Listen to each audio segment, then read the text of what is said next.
falls off. My cheeks. All right, guys, what are we doing? What are we talking about? Let's get some fresh blood on there. Fresh and blood. We had some people who had to sit and wait for an hour. Fresh blood right here. Okay. Can we please open with Resident Evil and then I'll bounce out. Please, everyone who played Resident Evil. Please. I played it. Please. I played it. I was like, that's the Please. same. yeah. Please. Damiani played. Damiani got in there, right? Did you play, Jones? Damiani No, got I in did there not, first. but I like it. Okay. Did you check it out? Absolutely, Alright, I okay. did. Well, I leave my water bottle. All right, buddy. Sorry, chat. We can't read you at the moment because our computer fell asleep. But blood is moderating chat. It's not like we're ignoring you completely. Well, Damiani is showing them something at the moment. Oh, okay. What are you showing them, Damiani? Yeah. Show that. Oh yeah. Look at this. Is this morning? This is Black Friday. Oh, look at that guy. That guy represents That guy's a hero. E3. That's a good E3 guy. Yeah, did you see the GameSpot stage? That happened to me Wednesday morning when I was on the GameSpot stage. We saw it right in front of us. It was like the running of the bulls. Yeah, just to make it super clear to everyone, that Nintendo booth was only Zelda, and it still wasn't enough. Yeah. They needed like twice. That guy's still doing it.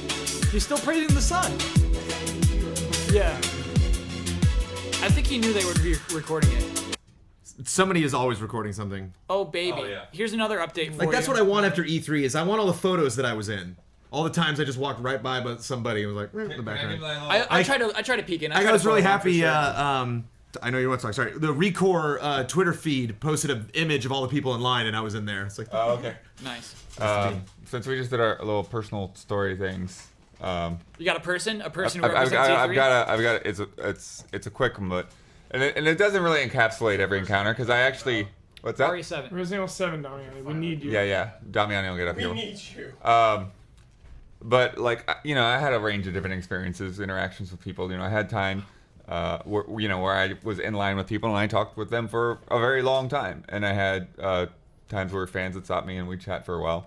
But I also had people that were too busy, and I was too busy, and it's just that little wave. And one of those people this morning, I've never even actually met in person. Like we've had a few Twitter exchanges, but I was walking by the GameSpot stage. And Lucy James is on live, interviewing somebody. I didn't even see who she was interviewing, and I just kind of like make eye contact, and just this quick little facial expression of acknowledgement. She saw me, and then keep going, Helps to be as tall as blood. You can. That is true. Easier to spot you in a crowd. Super jolly. But I had quite a few of those moments. So like I saw Keely, I was like, hey Keely, and that was it. Yep. Nice. I never saw Keely. Yeah. I saw Keely. I saw him. Said, how you guys doing? What are you doing? What's your coverage? Damiani, you get I was in like, here? we're just streaming. We're just playing. We're all here. He's like, good. How's Jones? How's Bossman? Yeah. It's jolly. Keely. The hot news I wanted to share is that the Cleveland Cavaliers have won Game 6. It's going to 7 games. That happened. I'm a baseball fan. Okay. But I like Game 7s. Yes. Yeah, in any it's always sport. exciting. Game yeah. 7. Yeah. Damiani! I saw that. What is this cup? No cups. Okay. So We should get Ben on here too. 5 of us. Everyone that's played. Jones is a I'll Resident Evil back out. fanatic. I'll back out. Are you sure? Yeah, if he's played No. it should be people who played it. I mean, okay. I can... Do you want to did do? play it. Do you want to do a We can preview of have what's to 5. come? We still have to do that. We got to like We can prepare have everyone for everyone. our night of programming. Yeah, start us off. Kick us Yeah. off. I mean, I can. Yeah, I'll drop a little hype on the table. Finale. Since the advent of the current generation of VR, I have tested VR once, other than today.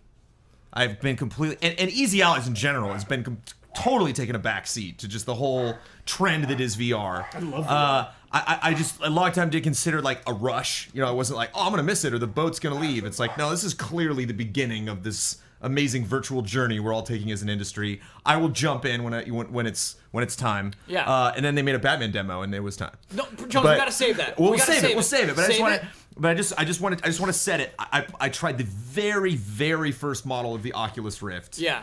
When they had the Venice demo or the Tuscany demo.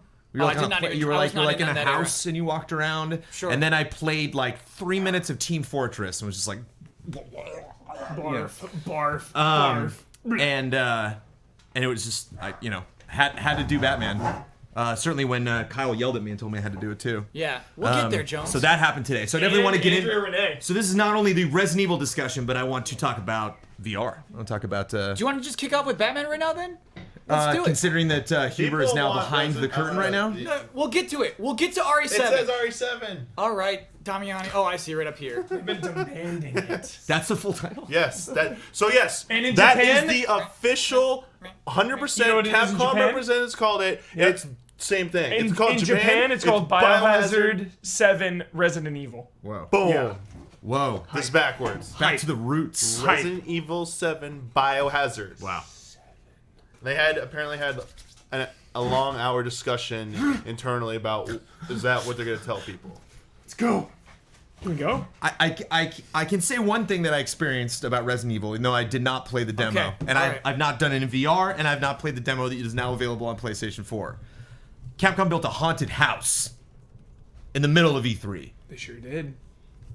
Done. They Period. sure did. All you have to say. Ben, are you going to join us or what? Oh, he's behind the curtain. All right. Ben, get up in this chair. Ben has revealed himself. Ben, what do you got there? Is that like some Starbucks energy drink? No, this is alcohol, man. That's where I'm at right now. It's the last day of E3. Yeah. Giant can of alcohol. Okay. It's now time for Resident Evil 7 Biohazard. They don't say it like that. I know. They don't do that. I know. They You might. push start. But this is not the game. This is not the game. All we've played is a I demo. know. Yes. No, like the demos, like when we did RE6 demo back in the day. This it is said- much it said different. Resident This is Evil much different. 6. This is not part of the main game confirmed. Yeah. Who's going to kick us off? You. You. You, Mr. Huber. All right, I'll kick us off. So I've played through this thing a couple times now. And initially it is very low key and very deceptive. Whereas PT immediately you're like, how do you do this? How do you get through this? The first run through of this demo is relatively straightforward. It's super short. And super short. But as time goes on and you start to really pick this thing apart, it has become an enigma, riddled with undiscovered secrets that just have me chomping at the bit to discover them and to put all the pieces in place. Straight away, the first one, people still do not know what the hell the dummy finger is used for. That thing is in a drawer in the very beginning of the game. You come out of the room, and there's a dummy finger. No one knows how to use this. But let's go macro here. Let's start at the beginning. Please, I love macro. Resident Evil has reinvented itself before, and now it's doing it again From the depths. from the ground up. And I told Brad this. We were walking, just talking about it at E3, and I said, you know, after Resident Evil 6, they could have done absolutely anything to get me excited. And in my mind, you know, especially when they announced Resident Evil 2 Remake, I kept thinking that Resident Evil 7 was going to continue the formula of Resident Evil 4, Resident Evil 5, Resident Evil 6, Resident Evil Revelations 1, Resident Evil Revelations 2. Thought it was just going to do it again. You know, maybe tone it back, maybe go more on the Evil Within side of things. When this hit, I was not expecting it, and right now I am so happy. I am so excited. It feels like a rebirth. It feels like fresh life has gone into this series, and I can't wait to just find everything out. It's so mysterious. Resident Evil has never been this mysterious before. And the other thing that it's so simple, but it really means a lot to me is, when was the last time you said, "Oh, Resident Evil scared me"? Yeah. You know, like Yes. I feel like I haven't said Yeah. that honestly since maybe certain 3? sections. There were a couple of parts of 4 that Yeah. that got me a little bit, but I remember there are moments in the Resident Evil remake that just absolutely terrified me. And the thing, and this is important because I think you're gonna really like this too, is how the demo uses sound. Yes. And how it uses suggestion to create. You psych yourself out more than things actually happen in that game, and that's super cool. Yes. You hear things like upstairs. You hear just like, or you'll hear like a banging on the door. And can I tell you about VR? Yeah, let's So let's I did dive this in. demo in VR. Yes. What'd you say? I did this demo in VR. So did I. So did I. And the way you talk about those things Yeah. is enhanced by VR. Yes. So this VR, there's two different kinds of VR really. There's like standstill VR and there's VR where you have a controller in your hand. And I got to try both today. This is a controller in hand, and I love it. Yeah. Basically, you control like a regular first-person shooter with your 2 analog sticks, but kind of like Splatoon, you have some more adjustment with your own head. And so it's extremely easy to navigate. Not only that, it's extremely easy to look over your shoulder suddenly. When you hear a sound, you can look up at it immediately. When you see a creepy thing hanging from a ceiling, you can like look around it. When you're scared, you can crawl around on the floor. When you don't want to look over a corner, you can get close to it with your positioning, and then you can go like this. And the camera, I mean, it moves that fast. Yeah. It moves that fast. You are in this world. I have to say, PlayStation VR looks bad. The textures in this world are Thank you. cruddy. They're like Yes. they are like something between PS2 and PS3. They're It's like 480p as Yeah. opposed to 720 or 1080. Like, because I played the demo normally the night before. The very next day I played it on VR. Yeah. And it's like pros and cons. Yeah. You know? It is doing all those things. It's letting you really immerse yourself in the world. Yeah. But at a cost of the visuals. Yeah. Especially with distance, and that's what's a little scary with VR, is that they said this demo is way smaller in size and scale. So things are gonna open up. You know, you're gonna be in the woods probably. You're gonna be in huge mansions probably, or like a huge cathedral, or just large environments. Even in this demo, like the back door, that there's like one of the longest hallways. Like further in the distance is just pixelation, yeah. pixelation, blurry. I see a lot of concerns from chat. Don't expect all games to look like this. This is a game that was converted to PlayStation VR, not built from the ground up for PlayStation VR. What you're saying though, despite that ability to respond so quickly and have that feel more natural, I feel like especially in a first-person horror game like this, if I think to myself for a minute like, oh, It wears off. okay, It does wear off. Yes. Okay. With all VR, you know, there is a time it takes for your body, mind, and soul to kind of take everything away and just go into that world. Yeah. And within a few minutes, you know, things become more excusable. Yeah, you'll still see paintings though on the wall, Ben, that look like, oh, that just looks like a bad JPEG. That'll definitely still happen. Yeah. because that was something that was so effective about PT is you never had that moment where you're like, Oh, PT looks good. Yeah, yeah, right, yeah, and yeah. But this not VR looks like PT. Like when I Yeah, first it booted it does. up, It I was really does. shocked. I was shocked about how good it looks. But playing in VR, now I'm not going to be able to sleep at night for the next 6 months because I'm going to be having an internal struggle to VR or not to VR. Yes. I truly do not know. It offers many pros and a couple concerns. I don't buy this for a single second. I'm playing in What do you VR. think he's gonna do? VR? Michael Huber, you told me that you finished Resident Evil 2 more than 100 times. Yes. And I said, really? 100 times? And Yes. you said, actually, I counted them more than Swear 100 times. on my life. You will not only play Resident Evil 7, But the first, VR and of non-VR. course. But I'm saying the first playthrough. right, the holy playthrough. The first holy playthrough. What will I Right. do? First VR. Do Because- VR first. Yeah. Because if you screw up that first playthrough, you will spend the rest of your life thinking about, like, where would I be now if I didn't screw up that Resident Evil 7 playthrough? I know. It's such high stakes. Where would my life go? Damiani, what do you got to You say did about VR. You did VR, right? Yes, so let me say that today was the first time I'd ever played any game other than Virtual Boy in VR. It counts. Virtual Boy counts. It counts. And my first experience, I won't get into it, first experience was the 15 thing they had there. Pronto, Which is, okay. but it was baby mode because you're stationary the whole Yeah, time. yeah, Your character doesn't ever really move physically. So no problem with that whatsoever. I'm like, okay, VR, I get it. I see what VR is. Jump into Resident Evil 7. They lock me in and stuff. I had a little bit of a warning from a person who played it before me. He's like, you might feel queasy or something. If you do, just close your eyes, raise your hands. I didn't have to do that, but more than once, I was just like, not feeling, like physically, not because of, so this nothing to do with RE7. This is not an indictment of RE7's demo, just VR. So to answer that question, I am 100% not playing in VR first because it just breaks the illusion, or it just takes me out of it. And I'm thinking more about dealing with my physical, like, it was like pseudo headache / pseudo like queasiness. It never got any worse than just like an annoyance, but it was there. I'm like, I just want to enjoy this demo. Like, I was doing all weird things. Like, I was closing, like, one eye. Like, maybe it's, like, 3D shit where I close one eye. The effect won't hurt. Like, won't drive me insane and stuff. But this didn't happen with Prompto? What? With Prompto, no, you were fine.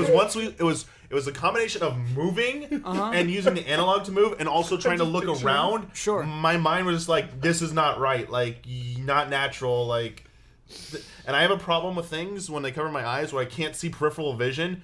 My brain just goes nuts when you don't feel like VR. None of these VR experiences, I've only done 2. I don't know if any of them properly do peripheral vision yet. Like, they fill in, even if you adjust it, they fill in all the way into the your blind spots so that you're totally immersed. Until they can do that VR is going to be a problem for me. Anyway, too long on VR. Let's get into the demo. RE7. Yeah. Let me know, Damiani. So feed me. I really liked what they did with this demo. In the fact that it just drops you in, and it just like is that like go. You know what's up. You're like, shit, I'm in a haunted house. What's going on? Doors are closed. I love the one thing I did like in VR was that your head was the light source, but I was constantly turning around, and I'm sure in the demo when you turn on normally, like when you go down far enough through a hall, they were purposely darkening shit so you couldn't see far enough, and I loved that. I was like, I can just see down corridors, see what's coming. I'm gonna shine the light, and you like look back and you're like, even with the light shine, it's like it's dark. It's like, so okay, what's back there now? And then you just walk in, like the first room is like normal. It's got like some piano in there. It's got like the TV set. It's got like the fuse box missing a fuse. Like it's missing a fuse. Like, okay, this is Resident Evil. Like I feel this. Find the items. Go into a corridor. And you're like, what's on the corner? First thing you see, like Blair Witch doll shit in like this room. You're looking up at that. I was like, all right, this is not going to be good. And then you hear a noise from the kitchen. It's like, let's go to the kitchen. It's such a small environment. And then there's like the stairs to go upstairs with the mannequins. And then there's one extra hallway. And I'm like, is this it? Is this like walk down, walk back? Is this really going to be the PT corridor thing again? It's like, please don't copy that. Then you get the tape. It's very easy. Everything, tape is so cool. I thought it was going to be like difficult, like people were going to take a long time to figure out what to do, but they did drop things in like perfect spots for you to like naturally look at stuff. And I don't want to forget this because I want to talk about this now. So I'm going to just jump ahead to when you get the tape, you play the tape, how you jump into playing the tape, especially in VR. I'll give it that. I was like, am I supposed to move or something? Is this going to, like, it went to a spot and I'm like, am I supposed to move? And did you look around when I looked when you around? went in? I was like, woods? whoa! I was like, there's a oh woods. My God, yeah. I was like, looked around. I was like, okay, can I go backwards? There's a wall. You couldn't. Yeah. But it was like, you got to participate. I was like, oh, you're a part of this VHS tape. Like, this is kind of cool. Not passive, totally interactive. And you go inside, and shit. Now I'm trying to remember the part I said not to forget. Oh man, what was it? The axe. No, not the axe. I'll just keep going through it though. But they're going back. The part where we're trying not to spoil anything for people. That's what I'm curious about. That's it's what I'm hooked up on. It's out there. It's been out there a couple days, and that's also why I wanted to wait till the end of the E3 discussions. So I think we can just lay it all out there. Okay. Yeah. So there's this one part where, so when you go into the video, you're like the camera person for these two guys who are checking out the place. You break in. You're not Insidious. Yes, they do like a Ghost Hunters. It is like Insidious vibes, which is what I love about this. It's ghosts. So the point about them like directing you, like the first playthrough is gonna be so good because I hate when you're gonna know all the tricks and stuff and know all the beats because it's gonna ruin it on your second playthrough. But the first playthrough, like one of the perfect moments is when someone walks ahead and you know something's gonna happen. You want to follow them, but the other guy calls like, "Hey, take a look at this painting." You just instinctively look at it just long enough, and then he goes, "Hey, where are you? Where'd he go?" And you look back, and he's like, "He's gone." You're like, "I fell for it. Damn it, I fell for it." I was like, "Where did he go?" I wanted to follow him because I want to see what's gonna happen. And like, nope, he's gone. Beautiful craftsmanship. That is what it's all about. Are moments like that. So yeah, be wary. Like, don't read. No, when this comes out, don't read shitty guides and stuff. Like, you're gonna need to play this because the second playthrough, more so than like most other games, is probably be so like you're just gonna know too much. It will lose a little bit of its magic. Let it take you. Let it feed you. And you know now when he vanishes, you're just like you're gonna find him in some. Like, you think you either find him dead or he's going to be, like, a zombie or something? There's nothing creepier than calling out to a person and the person doesn't respond in such a small house. And he's trying your other buddy's trying to play it off like, I can't believe this, man. What an idiot. Like, why did he do this? But you can sense kind of the fear in his voice. He's like, shit, guys. Like we got to find him. And literally, like, there's only two options. Go up the stairs to this room with mannequins, or you just go down the hall to that room with the door. You hear something. Yeah, you hear shit, and you're like trying to bang open the door. You go inside. You're like, what's going on here? You go through that crawl space. So good. You open that with a brick. A brick in the the fireplace. You got to pull down on the hook. Yeah. You go into that weird back room and you just see the ladder down to darkness. And your partner, you're the camera guy. Go get the hero shot of me. The VR in that is super cool because you can legitimately look down. And then you can look at the face of the person who's talking to you. Yeah. And you can say, like, I don't want to do this. Yeah. So that part was kind of cool, but you can't. Again, beautiful how they don't let you see far enough till you get down there. Yeah. They force you, like, you can only look so far when you're climbing down the ladder. You can't, like, it because in real life you can't totally look behind your back and letting go and stuff like that. It'd be like too weird. So they don't do that. You get down there. The first thing you see is seeing guys standing there facing a wall, like classic, like Blair Witch horror shit, like, and you're like, okay. Do I have a weapon? Do I have anything like to defend myself right now? Do you walk to the side of him and try and peek around? I was like, no, we're not ruining this. We are going right up and tapping him. We're gonna pull that face around. Oh man, it didn't scare me because I knew something was gonna happen, but it was just that reveal of the face. Yeah. And tying into that too, that is one of the most beautiful things about this when it is compared to PT is. You now have that information. You now know that there is a lever in that fireplace. You start on a second playthrough, and it's like, okay, let me just pull this right away. Right. Completely leads to other things. The Easter egg that connects this to Resident Evil, a picture with an umbrella logo. My favorite. A helicopter. Yes. A helicopter with an umbrella. And it's funny because a helicopter is in every single Resident Evil. Yeah. Every single one. And there is a helicopter of some significance. A message that says, are they watching us? Yes. Yes. And is Umbrella watching us from a helicopter? My biggest theory is that this is somehow tied to Resident Evil Revelations 2. I'm not going to get into major spoiler details because probably... Drop it. Please don't. Yeah, I don't want to. Revelations 2 is new enough as to where probably not a lot of people have played it, but... I feel it in my bones that this game is somehow connected to that. If there is a big connection at all, it will be to that. Huber. Yeah. So, the very end of the demo, for me, for my experience, my first time, I like the way you think, because your objective is get out of the house. That was your only, by the way, that was great. Yeah. Your objective is literally get out. Yeah. Escape the house, whatever. Get out of the house. The last thing you see of the supposed ending, which we'll talk about if it's what it really is. Yes. You creak open the door, you see the light, that hand on the shoulder spins you around, and in VR, I watch as it happened. It hits me. I literally just said out loud to the people watching, I'm like, ow. Like troll style. I was like, ow. That's one of the moments in VR that's unlike anything is I'm crawling down this hallway to the exit and I can look behind me really fast. I know you played, Kyle. You Yeah. were like, you hit the crouch You're like, button. I'm gonna- you were like baby mode. You were baby mode crawling, like looking down at the floor. Like if I don't see it, it won't hurt me. I was definitely crawling It's for a lot of it. Yeah, You're like, absolutely. if they don't see me, motion eyes. But like as you're unlocking a door, you can look behind you the whole time. It's so cool. It's so different. Did you like in the video in the videotape when you walk far enough from the entrance, when you look away and look back at one point, it's shut. You don't hear it shut. It's just shut on you. Oh God. Oh. Dang. I was like waiting for that Kyle like. Let me out. I want to see Kyle run back there. No, let me out of here, guys. It's not where it's supposed to be. I can end the demo now if I just leave now.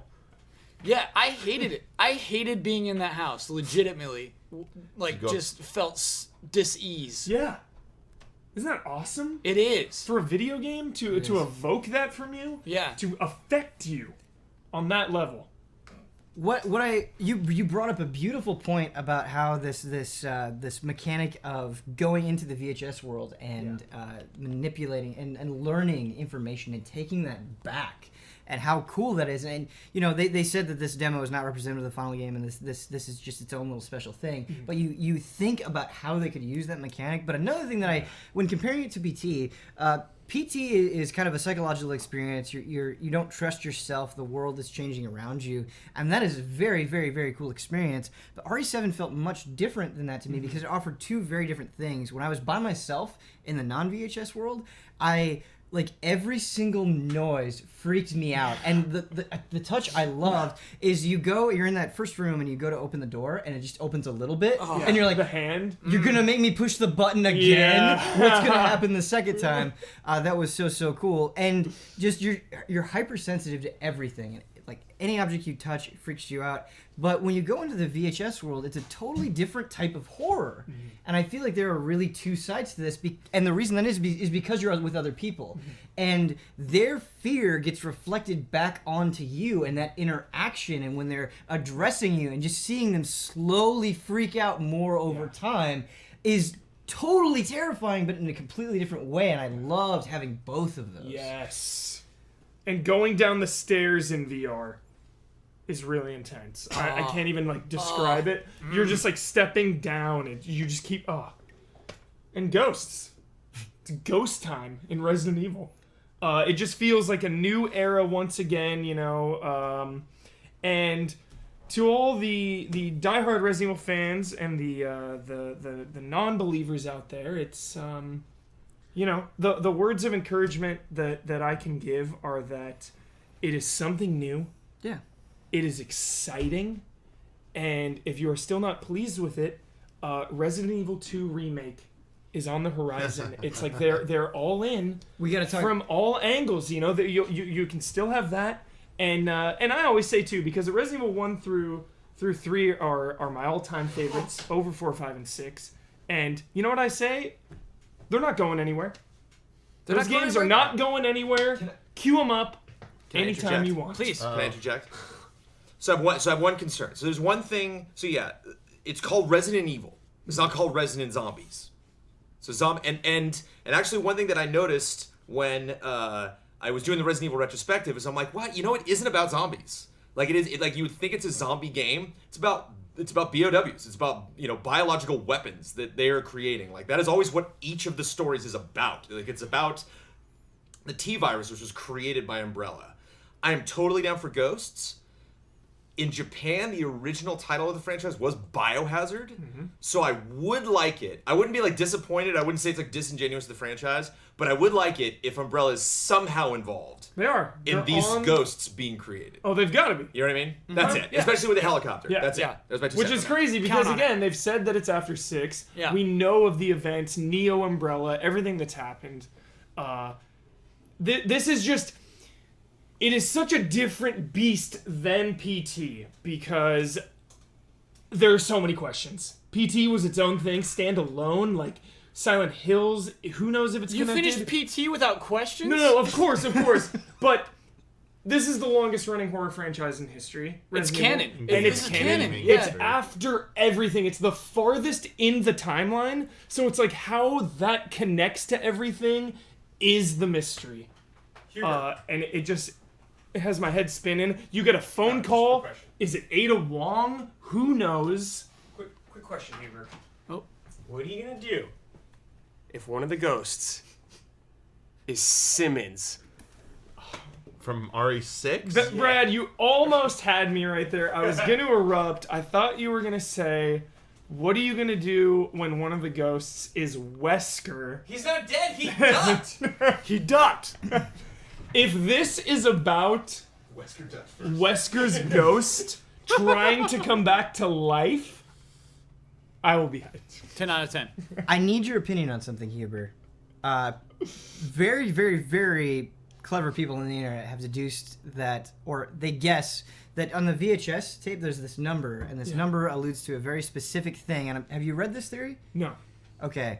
Well, there's this number, and they've basically pieced together that Resident Evil 7 could potentially contain a demo for the Resident Evil 2 remake. That would be so beautiful. It has a product code for a demo, like a Resident Evil 2 demo disc. It would make How cool is that? perfect sense because, you know, again, this is a rebirth. It's like we're going back. It's Resident Evil, and Resident Evil Director's Cut had a demo of Resident Evil 2. So this would be just this full circle cycle. But I talked to a Capcom PR representative, and I was pumping her for information hardcore. Okay. Tell me, Dummy Finger, Wesker, Umbrella, tell me everything. Yeah. She was a fan. She was hardcore. You know, we were bonding over Resident Evil. And I was like, Resident Evil 2 Remake, where is it? Is it back here? Is it back here? You got it? NDA, I'll sign an NDA right now. She said, it's still a long ways off. It's still in pre-planning phase. So who knows? This game comes out in January. Can they get a demo that fast? No. Who knows? No. I'm just going to hold out hope that maybe they'll do something similar to Resident Evil 7. You know, some small little... Yeah. But, you know, Huber, when we did the Frame Trap Brett's, you said, I bet Resident Evil 7 is going to be at the show. And I didn't believe it. And between Shenmue 3 and Resident Evil 7 and all of the things that we've seen at E3, God of War being emotional, like... I'm just going to create a fantasy and hop right in. Yes, man. Like, I want to believe. Just believe. Yeah. Huber. Yes. Would you have preferred if they had just released this as a demo? No Sony press conference trailer for this. Released this as a demo and called it Before Kitchen. Like that was like BK or something. And if you find out you solve the dummy finger riddle, which everyone's still trying to figure out. Yeah. It just brings you to like a room and it has like the biohazard symbol. Resident Evil. And then it played the trailer you saw. Like the music, you're like, what the heck is this? And then at the end it shows the 7 and does that. Would that have been a better way to reveal this than the For me personally, no, because we wouldn't have had time to beat it because of E3. So somebody else out there would have discovered the magic. Yeah. You know? So I wouldn't have had the moment anyway. Gotcha. Yeah. So I love the way they did it. It was so out of left field. This is the last thing I've got to say about it. Just, they're doing something so different, so drastic, that even when the 7 was on the screen, I still didn't know it was Resident Evil. Yeah. That is how radically different this is, and I applaud Capcom and the franchise for doing something so different, yet still honoring the legacy. It's beautiful. Like, take me. Let me see.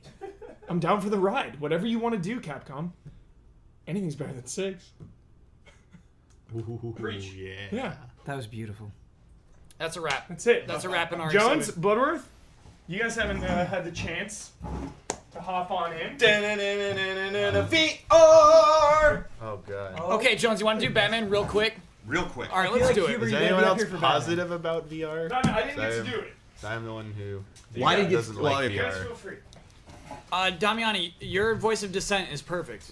I mean, I already said it though. Like, I don't have any more else to say about Blood, VR. I just realized, I was looking at social media, I just realized I never reached out to Job to do Telltale Batman. I totally should have. Oh, You blew that, dude. Totally should have harassed Their my booth Facebook. was crazy. Yeah. Some Batman fan you are. Yeah, There's too much stuff. I didn't play Sea of Thieves. I didn't play Injustice. I'm like, this was the first E3, honestly, that when it was over, I got depressed. I was really bummed. I'm like, God, I could have had 2 more days. It's a little bit of feeling the last day of school. Yeah. And like, it's weird. It's weird. I basically made the sacrifice to like work with a lot of other people. Like I, worked with GameSpot, worked with YouTube and IGN on stuff, and just like I lost a couple games in the mix. Oh, yeah. But no regrets really. But just there's a lot more to see. Before I forget, everyone has tried putting on the microphone, right, and trying talking in the Resident Evil 7 demo, right? I mean, at every single spot. In the VR demo, you can't put on a microphone. They had the PlayStation camera out. Because I saw and it does receive audio? I saw picks up. people Whoa. trying to call on the phone with different items around or something, like trying to like mess with that. I'm sure they wouldn't Get the directly camera. copy that. They wouldn't copy it. Yo, Yeah, everything I about don't this is know. already so different. They Greasy wouldn't just palms copy can't that hold all one. those games. all right. Speaking to the mic. I'm in line for Lego Dimensions, Yes. which I can talk about way later. We can end on that. But I get a text from Kyle Bossman who says you must do the Arkham demo. Must is in all caps. I don't do all caps very often. No, I don't get texts from Kyle Bossman very often. And it's completely out of left field. I'm planning on immediately going from Lego Dimensions right into Injustice 2.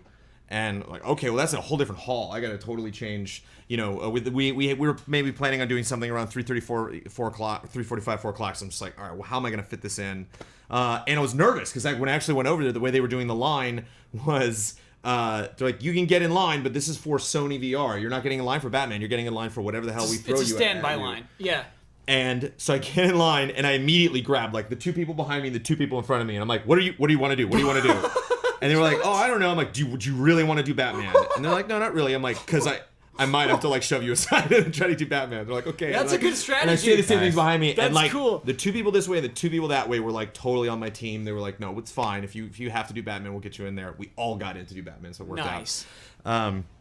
But like I said before, if you guys are just tuning in now, this is the first modern. I did the first version of the Oculus Rift, which I hear basically just doesn't even exist anymore. It's like they've completely improved the tech, and I realized that Vive is like the absolute best. So this is not only my real first experience with commercial VR, but my first time trying PlayStation VR. And I mean, do we want to talk about VR first, or do we want to go through the demo? I want to go through the demo, so you go ahead and talk about VR, and then we'll talk about Batman in particular. So I put the sucker on, and he's like, you can press this button on the bottom of the headset and push it in towards your eyes to focus it. I didn't know that. And Dang. it moves in and out. Okay. And so I hit the button and push it in, and I want it to keep going. I'm like, it's like focusing, and I'm like, no, keep focusing, and I just basically push it in like as far as it can go. Yeah. So right off the bat, I'm like, this is extremely blurry. Like this is like. And like maybe it's because I need like glasses, like I do wear glasses when I edit and stuff like that. I'm like maybe I should get contacts for this thing if I like, really want to dive into VR. Yeah, but that's like distance, isn't it? But like the visuals, I was kind of bummed right out of the gate. Like this is clearly I think it's like PlayStation VR, Oculus 5, and just from how I can gauge it from a distance. And then about 2 minutes later, I was in. Yeah. They're really. It's like decompressing coming up from the bottom of the ocean. Where you're just like you need a little bit to like totally get immersed. Did not get sick at all. Did absolutely every part of it. I heard there were 2 different demos. Unfortunately, it was actually when I was at IGN. They interviewed a guy in front of me who explained to the demo, and I guess there's like a detective case that you do in the second part. But Kyle and I both did the Batcave section. Can I do some setup for this? Please do. So, outside of this booth is Rocksteady's staff. And not just like some goofballs that they hire to come out here and run but like the people who are making this game. Cool. And I talked to them about like, hey, how long has this been in production? And they said, oh, well, when we finished Arkham Knight, we started working on this. Yeah. And I said, what? This isn't some bad B team? And they're like, no, it's us. Rocksteady is a 1-game studio. We've been working on this for 1 year. This is their game. Batman Arkham VR is their game, and they put all of their love into this game. You were going to be able to buy this, right? This will be like $5 on the PlayStation Store. Or something. I talked about price. They don't know yet. They're actually... But we will be able to get it. Like, this isn't going away. It wasn't just an E3 fad. This is a launch title. Okay, thank God. Though, Jones, they did say it's going to be probably an hour and a half long, so don't expect it to be super long, this Batman VR. Well, even an hour and a half was way longer than what I think people could do at the show. Cool. Like what I did that was like 10 minutes, right? Like this was a real quick. Oh yeah. Just the first part of it was very quick. But that just I want to set everybody's expectations that this thing is like great. Yeah. This is oh my goodness. Yeah. Yeah. If you want to, let's do experience now, Jones. Let's Compare it visually, Kyle, to Resident Evil 7. It's better. It's better than Resident Evil 7. Is it so pixelated? It's still pixelated. I think the textures are better, but this one is built for PlayStation VR. Everything feels more natural. Like Jones says, when you first hop in, you're like, "Oh, this is VR."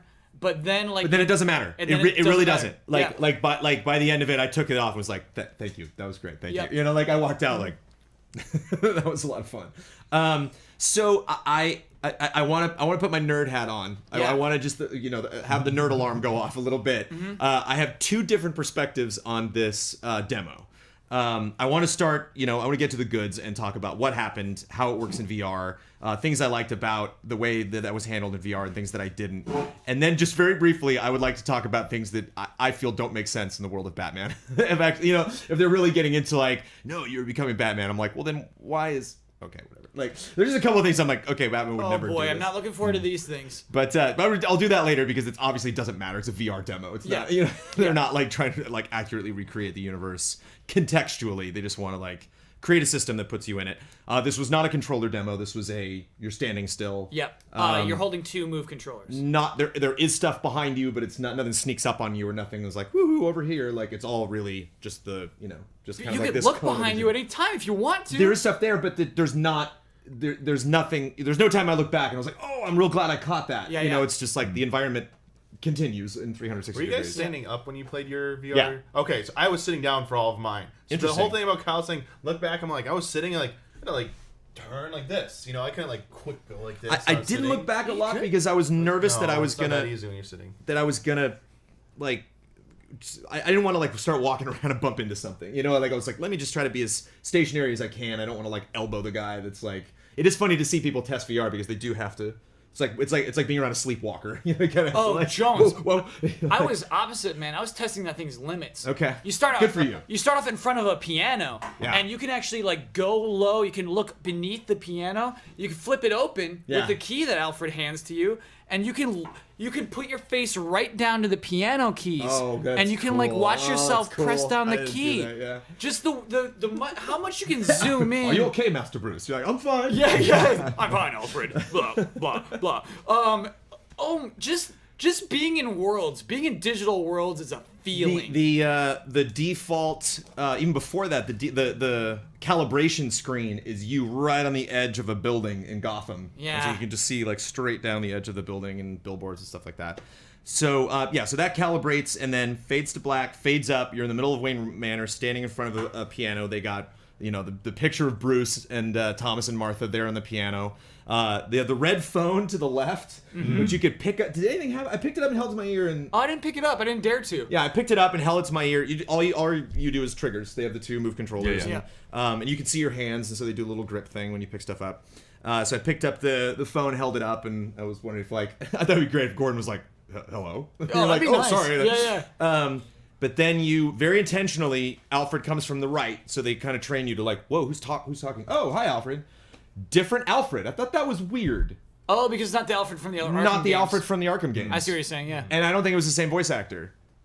That's interesting. Which is weird. Yeah. Because that is definitely That is weird. it is definitely the Batman from Arkham, not the Batcave either. Like a very more of a Dark Knight Batman Begins Batman. Kevin Conroy for Batman. It is. Dark Knight. Say Yeah. it is a Kevin Confirmed. Conroy. No, not confirmed. No, I don't believe it was Conroy. Yeah. What? I didn't really. I'm out. I didn't really talk that much, dude. It's like a demo. Well, I it's like Yeah. They Oh, always, it's weird because they have Mark Hamill. It might be Yeah. Tempfio. It might be Tempfio. And he was in all the whole Arkham trilogy. if we, I can't speak with confidence about it, Huber. I'm they- sorry. they rotate him if on we the do want to movies, get in it, though. and I just want to put my opinion on the table, I was never actually a massive fan of Kevin Conroy being in the Arkham games to begin with.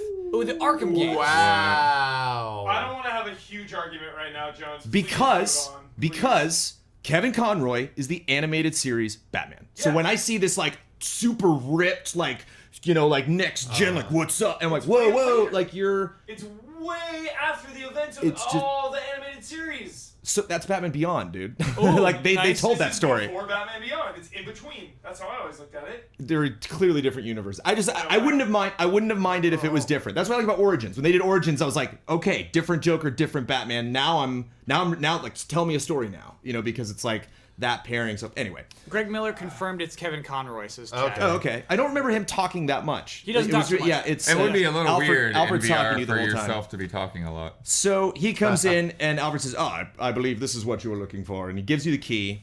Took me a while to figure out where the key went. They do give you little prompts where they do a little flashing move controller where they're like, here, you're supposed to do this. So I'm like, find the key, open up the piano. You play anything on the piano, I would assume, and that opens up your entrance to the Batcave, which you are conveniently standing on. I did just... It plays a on the tune. piano, yeah. Well, I did Oh, nice, I Jones. just started one end and went That's down. cool. You did this, and I was like a total weirdo, just Yeah. like gonk, gonk, gonk, gonk. So floor opens up beneath you, and then basically the demo is you just descending into the Batcave. You stop halfway to try on the Batsuit, and then you drop down further to the Batcave. Don't just skip that, No, Jones. I'm not gonna skip it. Don't I'm just I'm skip setting- trying on the bat I'm suit. just setting up context so Oh people my understand just God. kind of how this works. Ooh, you go down in this dome room. So you drop down. Oh, man. And you're going by like There's down to spikes middle on the of floor. Yes. And again, you can look all the way around you, but there's nothing behind you but gears and stuff like that. But then you drop down into the where he puts on the Batsuit. There's this pod right in front of you that opens up, or moves towards you, opens up, and then there's the Batsuit. You reach forward and grab like the bat signal, which is kind of weird, and then you like have to turn that around and put it on your chest, and then it just poofs, disappears, and then you have it on. Even though you can't see you, when you look straight down, it's just hands. Yes. And now the belt. The belt only appears, I think, when you get the batarangs. I think when you get the suit. I You get think the as soon suit? as you get Okay, the suit, I remember looking you got down your and only belt. seeing hands. Yeah. There might have been before I put the suit on. So then you put the suit on, that moves away, and then gauntlets come out, and they have Oh, little... no, not just like machines, Yeah. tubes. And they have little handle things, so you gotta like grab both and twist them. And by the then- way, over here too, you can like creep around it, and you can like look at yeah, these tubes. I didn't do any of that. Looking All under angles. things. Welcome You to can Next look- Generation. I love Kyle it. Bossman. I love it so much. Looking under stuff. And you shove your hands into this thing, and then you take them back out, and you have Batman hands now. And what's bad, Huber? Kyle Bossman will get a concussion when he Huber, gets one of VR the in best his helmet. details of this thing. That was like rocks. Well done. In the very beginning, when you just see your hands, they're all bruised and like got a couple cuts on them and yeah, stuff. It's like, yeah. So when you Beating some thugs. have the gauntlets on, then now your hands are the bat suit. So it was like the only like bat suit that you could see on yourself for looking down at your body. And then the coolest part, the cowl comes down and you actually can pick that up and look at it and then move it towards your face. Fades to black, fades up. Computer panel comes down and basically shows you as Batman.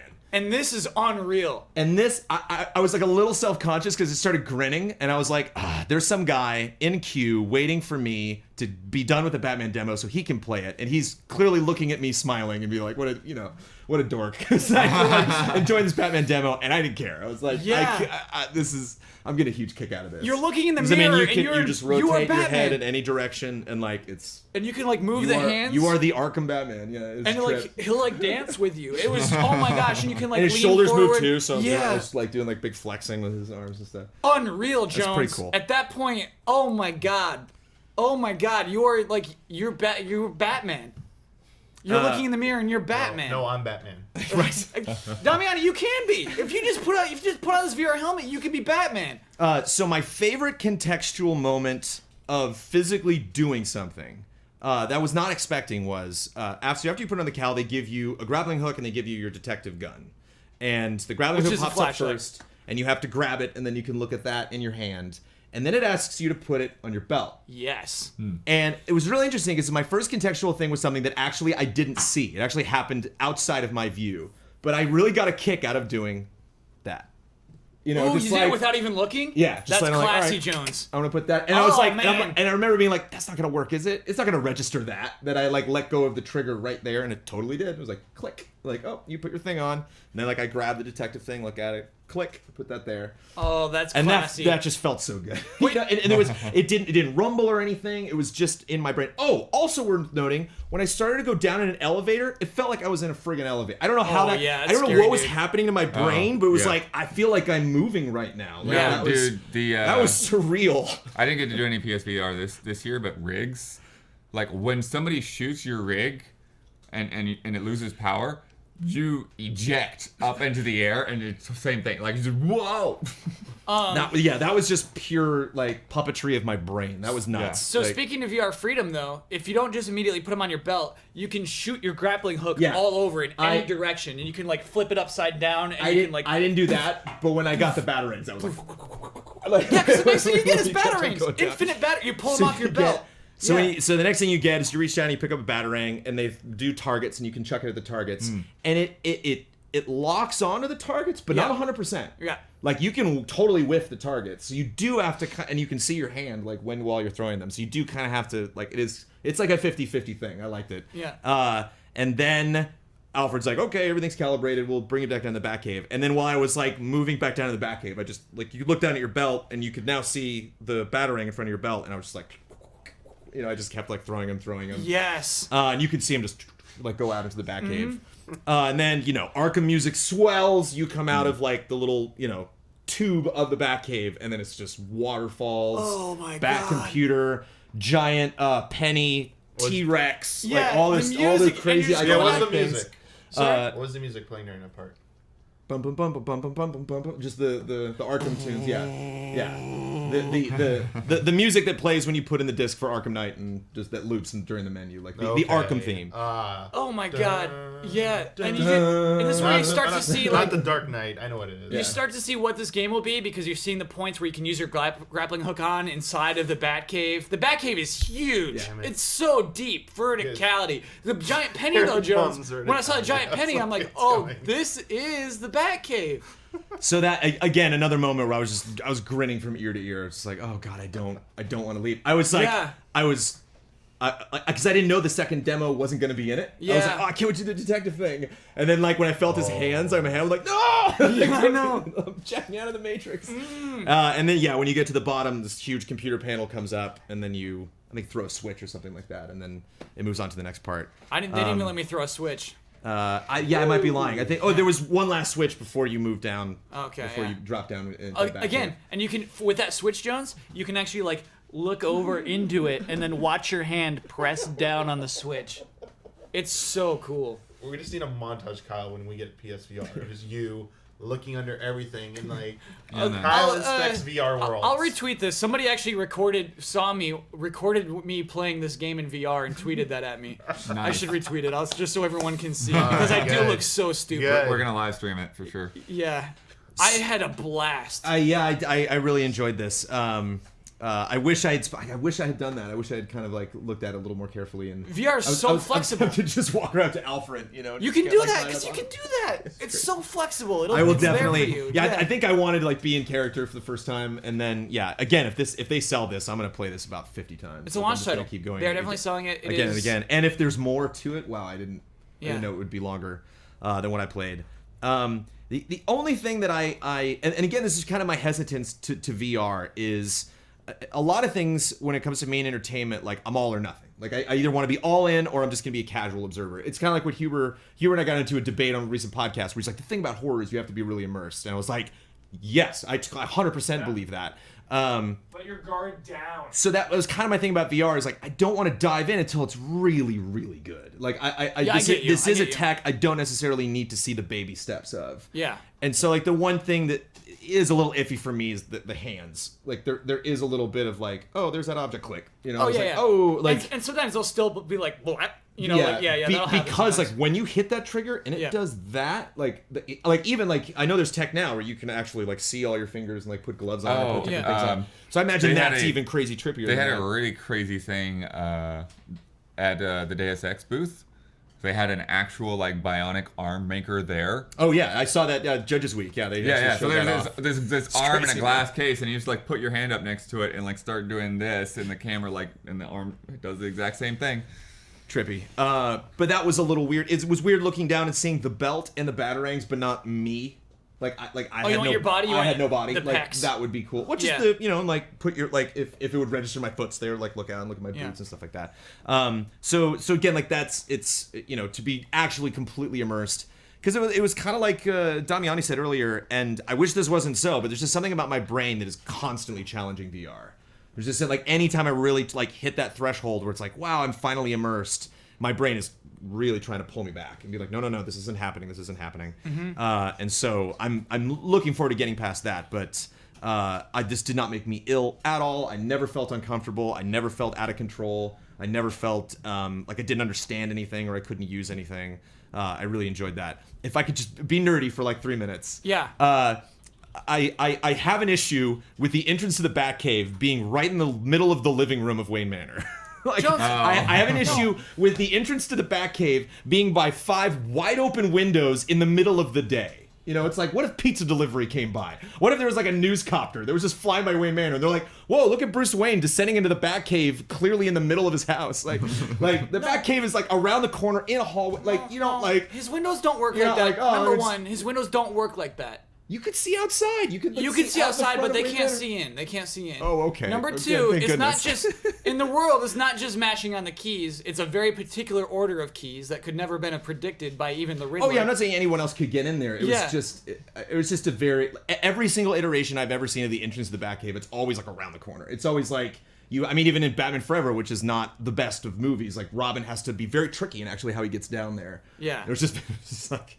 It's just right there. It was like, and especially like it's one thing if it's like in his office in a fish tank, in the corner. He's got to like roll his arm up and get it in there. It was the key to the Batcave was the sole object in the middle of the first room you enter in the Wayne Manor. I just thought that was like a little. I just thought that was a little silly. I'm not knocking Rocksteady. You're being a bossman about this right now. That's about a nitpick. Batman. You bet your ass. Yeah. That's a nitpick. The other thing that I found hilarious, again, nothing I would change at all about the demo, but it did crack me up. From what I heard from the IGN interview, the case that you are investigating is actually deeply emotional to Batman. If you're a Batman fan, and I do not know, I can't spoil this because I don't know the answer. Oh, I do. Do you want to know the answer? But the guy at IGN, whisper it to me later, I guess. But okay, sounds like no. Sounds like we shouldn't. Okay. But you go to a crime scene that it's not just some random person. Basically. Yeah. It's like there's stuff going on that it connects to Batman, and Alfred kind of hints at that when he walks up to you. He's like, oh. Something happened. Gordon called, or you need to go somewhere, and then you take the slowest ride ever imaginable down to the back. It's kind of like, oh no, my friend's in danger. I thought that was kind of funny. It's like this, and maybe don't, make it the most important thing ever. If I'm gonna be like, oh, look at my gun. I thought I thought that was kind of funny. Jones, I bet you'll get that news after you're already in the cave. Sure. Because you need to add some urgency, and you can't do that while you're doing the tutorial of how to use VR. Because we're like months, if not a year, away from PSVR. Oh no, is it the summer? Oh, it's like October, right? Okay. Yep. Yeah, I could see them maybe tweaking it or kind of like customizing this one specific section to be E3 ready, to make more sense as a shortened, concise demo. Zelda's my favorite game of E3. Batman's my favorite thing that I did during E3. Cool. I was on the verge of tears when they took that off. It was that emotional. I was super scared. I'm super scared to be someone in public being like, you remember when Kinect was real and people, there were people in videos and podcasts were just like, Kinect is the future. I had just unreal experiences with Kinect. This is where everything's going. I feel like one of those idiots. I feel like I could be that, but this I had an emotional connection to this weird Batman demo. I hate Batman, and I love this. I loved being Batman. I think the most exciting thing for me is to look at a character in their eyes and have them look back at me. I think that'll be cooler than any explosion or mech I could be in or a game I've previously played that I can now see realized in 3D. It's like I'll never forget going after the first hydroplane section in Half-Life 2 and getting to the base where you go in and they scan you and then you pop in and you finally meet really NPCs, some of the first NPCs in the game that are like, hi Gordon, and they bring you in. Yeah. And I remember them having a conversation with me and looking back and forth between them. I'm like, I really feel like I'm in this space right now. I really feel like these people are looking at me and having the next frontier of that. That just makes me giddy. Just looking at Alfred, Alfred, you're looking at me. That's crazy. Yeah. I got a big kick out of it. Batman. Batman. Thank you, Kyle, for Thanks. forcing me to do that. That was the one thing I wanted to talk about, like tonight. I'm good. I'm spent after that, but I'm so we pumped on went through Batman. 2 things in this hour. Okay, all right. Sorry, everybody. We'll go faster. We'll pick it up. I know Battlefield is heavy, right? Did we do that already? They We did that. We did actually that. covered Right. Battlefield. Okay. Yeah. Hardcore, yeah. What do you got, Bled? You got some? I got stuff, but I want Damiani be rolling footage on my stuff. Oh, my stuff's yes. kind of crazy. I But I want Damiani first Oh. because he had to False take one of my appointments today for Oh, a game yeah, that thank everyone you. was asking about last night. That's pretty Can someone good. Switch in. For what? For Horizon. Oh no! I gotta stay in then. I gotta stay in. Horizon! I gotta stay in. Okay, I can talk about We're Horizon. going I'm so pumped. Horizon Zero Dawn. Zero Dawn. Does he even know how to change the title? I don't Yeah, know. Huber No, knows he how to does- change the no. title. He does. Actually, no. Just right click on it, Huber. No, that, Damiani said no. yes. That's not how you do it. Do you know? Right click But on. no, Kyle's telling you wrong. And then It's go a to trap. preview It's editor. A fault. It's a fault. Right click. Go to preview editor. Right click master on the buttons in the bottom right. He knows how to Click do it. preview Huber editor. knows how to do In the it. preview window, right click the now Batman VR text. Got it. Huber, he's got it. Click He's the doing text it. window. He's doing it. Click the text window that says now Batman VR to activate it. Yeah. Then go and replace the text with Horizon. Do you want to say Zero Dawn? Yeah, because I have another Horizon to talk about. All right, Horizon Zero Dawn. Okay. Then at the bottom right, there should be something that says Go Live. Yeah. Click that. Then on the preview window, click the X button. Not yet. Not yet. On the preview window, click the X button Hold on, and he choose hasn't- No he hasn't for the gone live option. yet. Click go live. Oh, you haven't gone live yet? There we go. Okay. No, I don't see it up here. Didn't do it. You clicked X. I think you skipped straight to the X.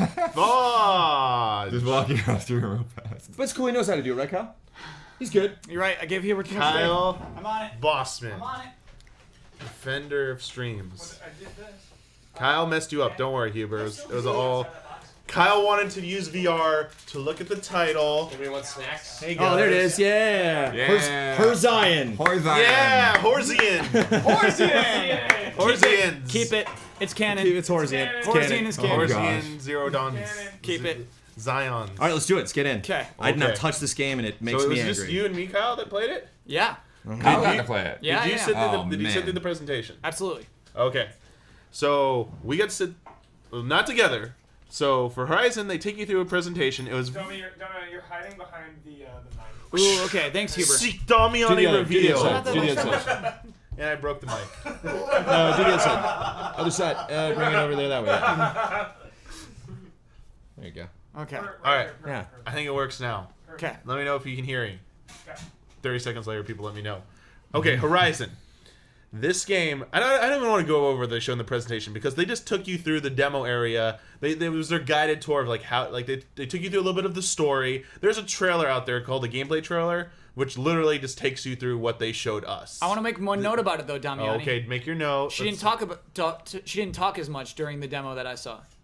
Really? I saw a lot. They picked one option from each of the dialogue wheels. No. And I mean like her asides. Oh, You know, where she like pulls up the map and she's like, "Oh, it's far away." Or quips. Her quips. Oh. She didn't quip as much when I was watching it. Okay, I don't remember many. I thought she Okay. quipped a little too much. That's good. Okay, so Nice. and the character's name is Alloy or how do you pronounce it? It's Aloy. Okay. I would hope Aloy. Alloy. It's all, Alloy it's, would be it's, weird. It's emphasis on the al part, I think. Anyway, Alloy. you had to go through this Alloy. presentation. They wouldn't let you play the demo unless you went through this presentation. Yeah. So you sit down and they're like, "All right, you just saw what we did. Here you go. Here's some objectives. You push the little touchscreen on the DualShock controller to bring up your objectives. Now go try and take them out." And in this game, you play as this character who has you have these weapons. You have is a spear or club which has melee combat, but it's more about the archery and it's more about how you can be so mobile while using your bow and arrow. And they've done a really, really good job of not making it janky or the camera's shaking too much or it feels like your reticule's moving all over the place when you're trying to move around because it's man against machine. And the premise is like nature's reclaimed the world. Humans are no longer the dominant inhabitants. These machines, these monstrosities, these robot monsters have taken over the world. They look like dinosaurs. They look like the freaking Dino Riders meets Transformers type thing going on here. And they're intimidating. and you just got like this bow. I mean, yeah, you got like they got effects like you have electric arrow, you have like a fire arrow. One of your like spear things does do like an electrical attack as well. You're just like this like hunter type person who's going out into the wilderness, and you gotta you're basically, everyone's telling you need to stay in the safe area. Yeah. Stay in the safe area. Like they're very religious people. They believe in this goddess. Like, may the goddess protect you. Stay in the valley. Don't go beyond. Your character, no. She wants answers. She's always been different. She knows how to use a little bit more of the technology than anyone else that she's come across. She wants to go further than anyone has gone. She doesn't care if it's going to cost her life. She needs answers. And you see her stubbornness to conform to religion explains everything in the world. When you encounter, they took down one of the dino robots. I don't know what their proper term is. And they had corruption. It looks straight ripped out of Princess Mononoke, the boar with the freaking like weird worm things going on. And everyone's like, oh, the goddess will protect us. If there's a way to cure it, the goddess will tell us. And you're like, no, I'm going to go out and find what the source is and destroy the source, and then I'll stop the spread of the corruption. And everyone's like, you can't do that. And she's like, well, watch me. I'm going to go out and do this. So that's pretty cool. So you're just a defiant like hero in this game, not listening to anyone else because you want to do your own thing. And when it comes to the combat, you're the only one who's going to take these on. You encounter someone who's fleeing from them. You save them from them by using your bow and arrow to take them out. And they tell you basically you are going to go travel to the next town on your way to leaving the valley. And this person came from that town and says, yo, this demon showed up and wrecked the town. It's going to kill you. You need to go back. Yeah. Don't go. And then you're like, you know what? I don't believe in demons, and I don't run away from people when they're in trouble. And you're like, get out of here. And he runs away and he screams back, you're crazy! Yeah. It's like, okay. Wow, no courage here. Anyway, your objectives in the demo for what we actually played, I think hopefully they were the same as me, was you had to like stealth kill one of the predators that was guarding the herd of the things that you wanted to take as a mount. You got to take one of them as a mount, and then you had to go to one of the monsters that harvest stuff and puts them into this container on their back. You had to actually defeat one of them. And another one was more for marksmanship, where the gazelle-looking ones had these tubes coming out, these gas-leaking tubes. You had to like take out 3 of them. And then like you didn't have to kill them, you just had to take out 3 of those tubes to show like your marksmanship. Yeah, that was it. That was it, but the demo's like go nuts. It was kind of like the Zelda demo. And like, here's an area. Except do your thing. Except that area one wasn't nearly as big. It's tiny. Multiple times I got to an edge where it's like, you are now leaving the demo area. Please turn around or you will get in trouble. And one of the reps will have to come and slap you on the hand. Zelda would never do that, and this game totally Zelda does. was just like, if you hit that barrier, it's like, turns you around and sends you back. Yeah. Anyway, the combat. Let's talk about like the combat. So your character, there's a little bit of stealth involved. You don't want to like head-on charge these. Like they're like robot dinosaurs. They will wreck you. Yeah. They will hurt you. You don't want to do that. So you have the ability to kind of like sneak around in the grass. Uncharted style. You have this ability to do like I'm gonna just call it Batman Detective mode, where you can hide. Like it goes into that purple like view where you can see like not only like when you move the cursor over one of the dinosaur robots. Not only tells you what type it is, like what you can harvest from it if you kill it, what their weaknesses are. It's Metroid Metroid Prime Scanner. Yeah, it's a scan. Yeah. But you can also see their path they're gonna take, which is really useful. So you can set up ambush points and stuff like that. Oh, cool! I didn't notice that. What were you gonna say, Jones? Sorry. Oh, I it's funny that you just brought Metroid Prime because I was thinking of Metroid earlier because it's bizarre to me to see, or just unusual to see, this just wide open expanse, this kind of like Skyrim environment where you're just like, wow, I want to go to those mountains and that ocean and that river and that, canyon over there, but there's no one there. Or presumably because they're all, scared and they're all back in town. So like, even though you're in this beautiful wide open vistas, you're all alone. So you are behind enemy lines. And so it's interesting. Yeah, so I was thinking of Metroid and then you brought up Metroid again. And so like, I wonder if that was an inspiration for them, or just kind of like it possibly could. Coincidence. It seemed more like a broad thing where you could like you didn't have to focus in on something. It was just more like when you use binoculars in like a Call of Duty game to like mark targets and stuff. It's just a general broad spectrum view, so you can get a little bit more information. But anyway, your first real objective is you need to get a mount because you need to like ride faster to a place. You're not going to go by foot. So it's basically you have these predators. They look almost like velociraptor robots without the proper head part of it. There's like 3 of them guarding the pack, and so you gotta like track their path, basically set up an ambush point. You like sneak through the thick grass to get up to them, and you basically just like shiv them. R1. Stab R1. Is the triangle is the hijack hijack. Hold down triangle is a hijack. R1 is the stealth kill, and you just like take it out with like this shot. You like knock it over, slam it to the ground. Can harvest its parts for You can also get buffs that you can slot in on your weapons. I didn't try doing that, but they showed us that in the demo. That was completely possible to do in the presentation. So now you're free to go try and hack or jack one of the mount things. They look like these what are they? They're like bulls.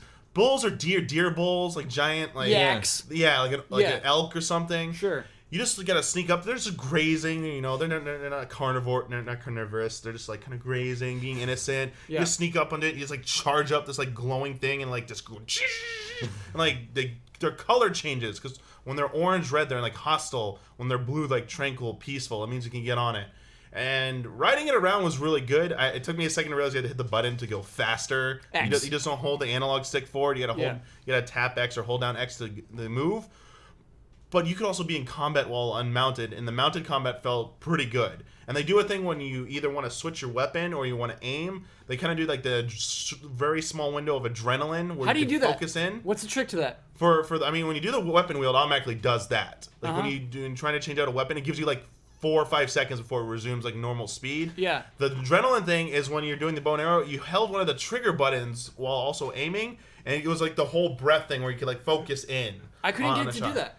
I was just doing regular shots every time. Okay. But by the way, that works really well. You can still steer the thing while you're aiming. Yeah, it does like its own intelligence. Like when you go into aiming mode, you don't have to steer anymore. You just like trust the thing to like knock over trees or run in the path. But you can steer it. You can, but you don't have to. Yeah. But I didn't have to worry about that.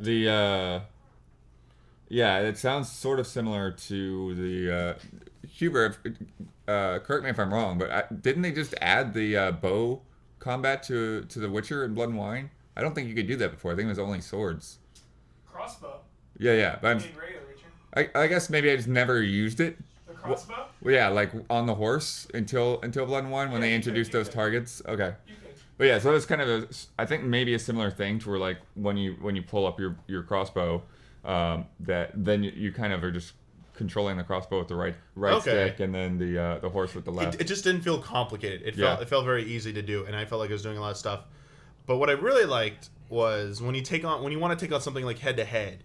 I mean, you have the ability to jump, you have the ability to roll and dash. It felt really smooth, felt really good. It did not feel clunky. The only thing you're getting clunky is if you're not familiar, you might hit the wrong button. Once you get over that stupid like learning the button mapping stuff, there should be like no problem. And I really like the one thing you do with the tripwires, where you could basically shoot. Like I was shot fire at one of them to kind of keep them at bay, and they would be a little bit like intimidated. They'd stay back. They were getting ready to charge, but I shot fire at them. You can also shoot electricity at them, which stuns them.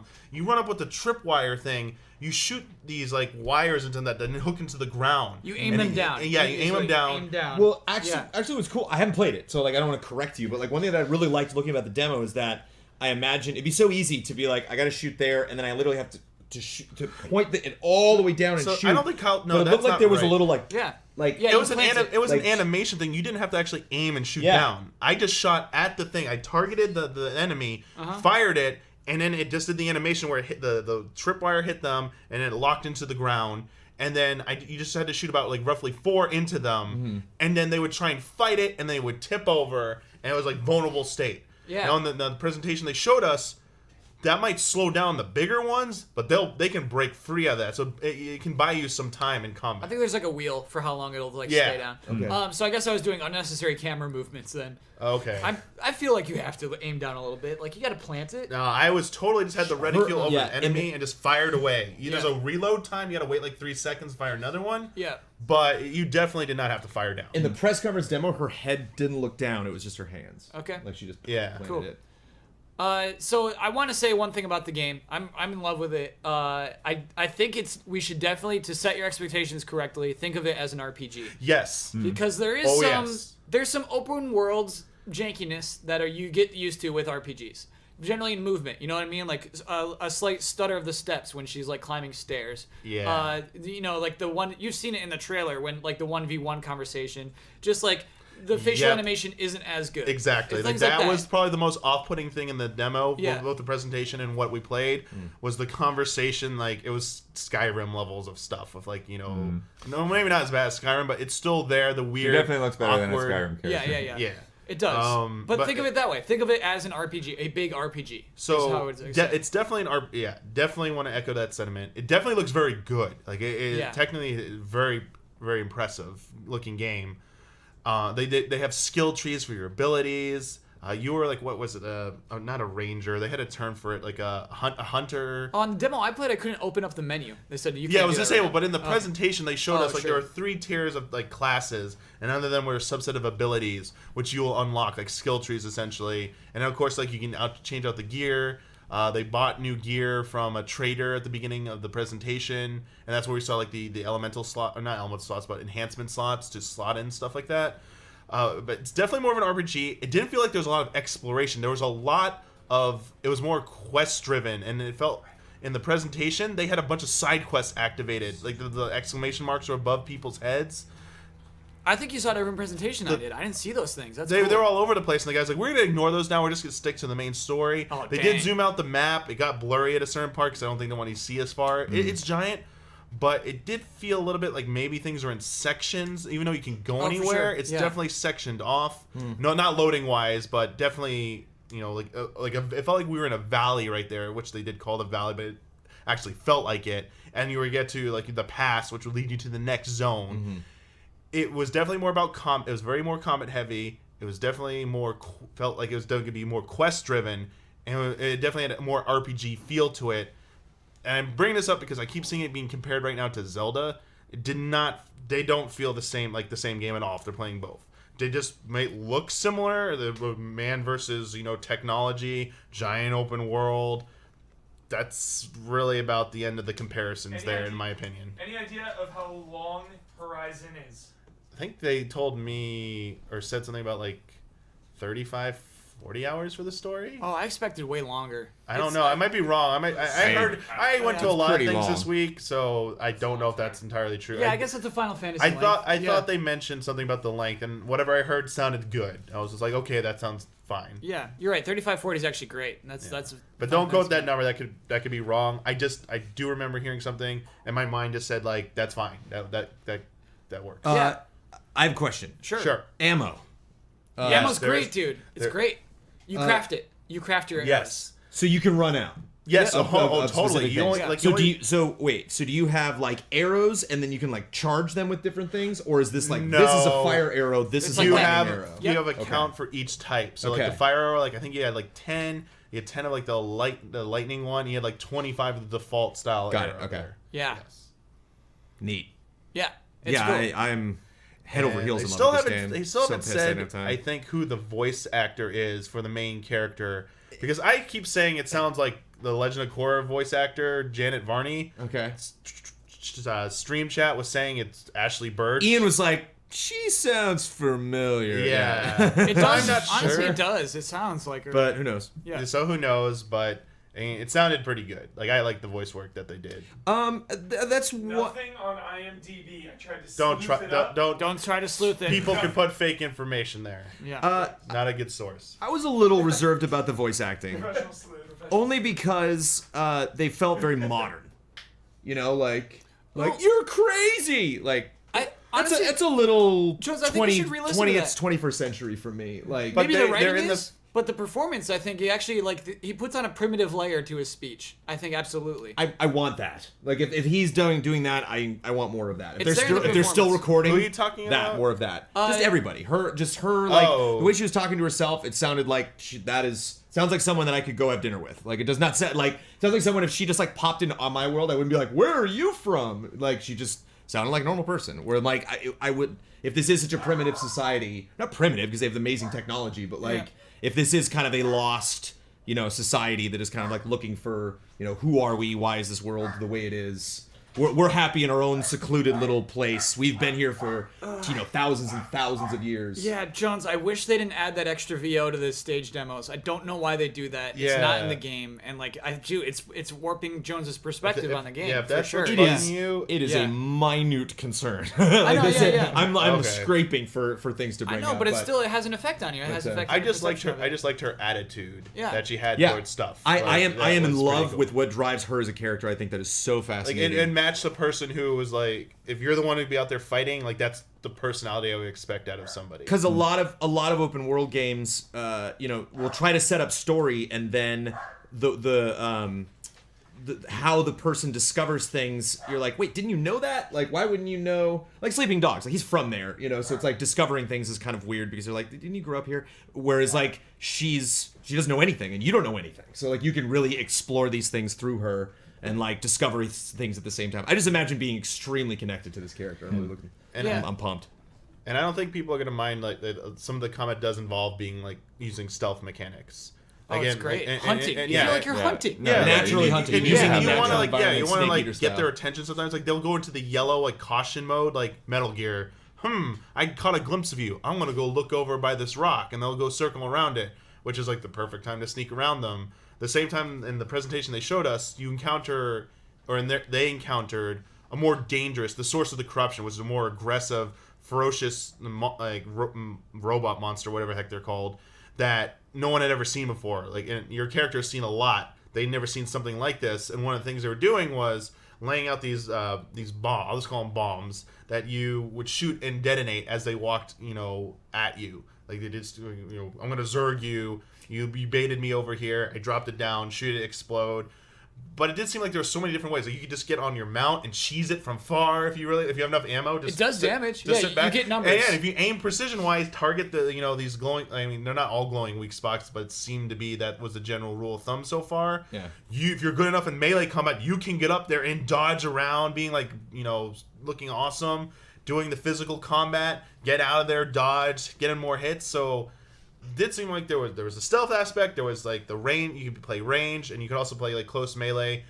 I haven't seen any. It didn't show anything that seemed like you were gonna have to be forced to do one over the other. But I totally imagine there's gonna be some encounters where one's definitely gonna be way more favorable to use over. You want to play it safe from afar because you'll get wrecked if you try and go too close. Crazy speculation time. Okay. One thing I can't stop thinking about is the excitement that I'm gonna feel every time I discover a dinosaur I've never seen before. Yeah. Kind of like popping out of a cave or being like, oh, whoa, what is that? Yeah, I do not want that dev diary to come out. I'm the the creatures of Horizon. I think I've reached the point in my video game life where media blackout is like now a thing. Like I really don't need. If and that's another one of those things where people are like, "Did you see that new Horizon trailer?" It's like I'm good. Like the last story trailer I actually have not seen. I'm glad that I have not. Can I say one thing though? Sure. One thing that's really cool. One of like the rusted like rock ruins, just crag sticking out of the ground, is the shape of a tank. Oh, wow. It's so cool. It's so ancient. That's like great. tank. Oh, it'd be so cool. It would just like there's some fun moments in The Last of Us. I don't want to spoil it where you encounter animals. In the environment. So it would be cool if she's going through something and she's like, oh, that's weird, and you're like, I know what that is. Exactly. Or like, I know, oh my god, it's San Francisco. You notice landmarks and stuff like that. But like, I imagine, I can't remember the name of the dinosaur, but the one that kills Nedry in Jurassic Park. Dilophosaurus. Yeah, so nice. But you have this, like, you're not expecting, it to spit out like that. And so I imagine, like, how would you not be tempted to do this? To, like, have dinosaurs that don't look that scary, that are blue when you approach them. You're like, oh, they're all blue. Yeah. And you go up like, oh, can I? And it just freaks out, like shoots torpedoes or like things come up out of the ground that you didn't know were near them, or like, just that surprise. Like having some things that like, oh, that reminds me of this type of animal, and other things like, what am I looking at right now? Yeah. I'm also super excited about possibly facing humans that are affected by whatever is messing these robots up. Oh no. And whatever is messing up these robots by itself. If you could ever actually potentially get to the source of it, and whatever that electric blue goo or whatever the blackness can actually sustain itself on its own. You might actually face purely organic, monstrous plague whatever things. Oh yeah. Yeah. It's blue just goo is good. It gets my mind racing. Red goo is bad. Well, It was like Red, The blue goose, the good stuff. It was red, but there was also like the purple poison-looking one as well in the presentation I saw. Because it just reminded me one of the gear sets they bought had corruption resistance on it. So cool. when you fight, if you fight, there's a difference between the normal robots and the corrupted ones. For sure, yeah. And if you get like I was saying, like the different styles you might choose, you probably don't want to be up close and personal with the corrupted one because it's gonna get all over you and it's like treats it like poison. So it's gonna damage you over They sound time. great, Jones. Yeah. Just with the huge speakers, it's like. Well, that's like crazy sounds and stuff. Yeah. Hubert, what were we arguing about review? There was something we were talking about where I was like, I'm gonna review that, and you're like, oh, Days Gone. You get Days Gone if I get Horizon. Feel free. Deal. Oh my god. And wait, it's March? You watched the deal being done live. Is it March? It's like March, April. Oh, or it's something? February, dude. Horizon Zero Dawn is February. Fingers crossed. Yeah. No delay. Oh boy. It looks good though. It's in Yeah. great shape. It's in I am. really great shape. I am going to methodically dissect this game piece by piece. Yeah. And hype, Damiani. You're pumped for this sucker. I mean, Yeah. I thought it always like when I saw the first reveal trailer last year. Yeah. It looked pretty good, and I was stoked for it. And I kind of deep down knew, like, despite the trolling going on, like this is not gonna be. It's not a Zelda game. Right. It's an RPG game, and what I played just reinforced that notion that it's different enough that they're not trying to do the same thing. And I like that. Like I like looking forward to two unique game experiences, despite the visual similarity that people are trying to draw between them. Yeah. Also, Zero Dawn clearly means something. I hope so. Yeah. That's clearly a thing. Yeah. You know, a subtitle for nothing. Yeah. Potentially Kingdom meaning like Hearts. either we got to get to Zero Dawn and that resets everything, or Zero Dawn happened and that's what led to everything. We're gonna learn what happened. Or yeah. Yeah. Cool. So yeah, I'm excited. Cool game. What's next? What's next? I don't know. I'm not going to talk about it, but before, I mean, we can talk about it later. Before I forget, then someone yesterday asked me during my quickie when Gravity Rush 2 is coming out. It's coming out this year. Cool. Somebody asked me about that yesterday. I just didn't have the answer. Two This year. things that we were talking about that we said look good, and I just want to confirm. Yeah. Gravity Rush 2.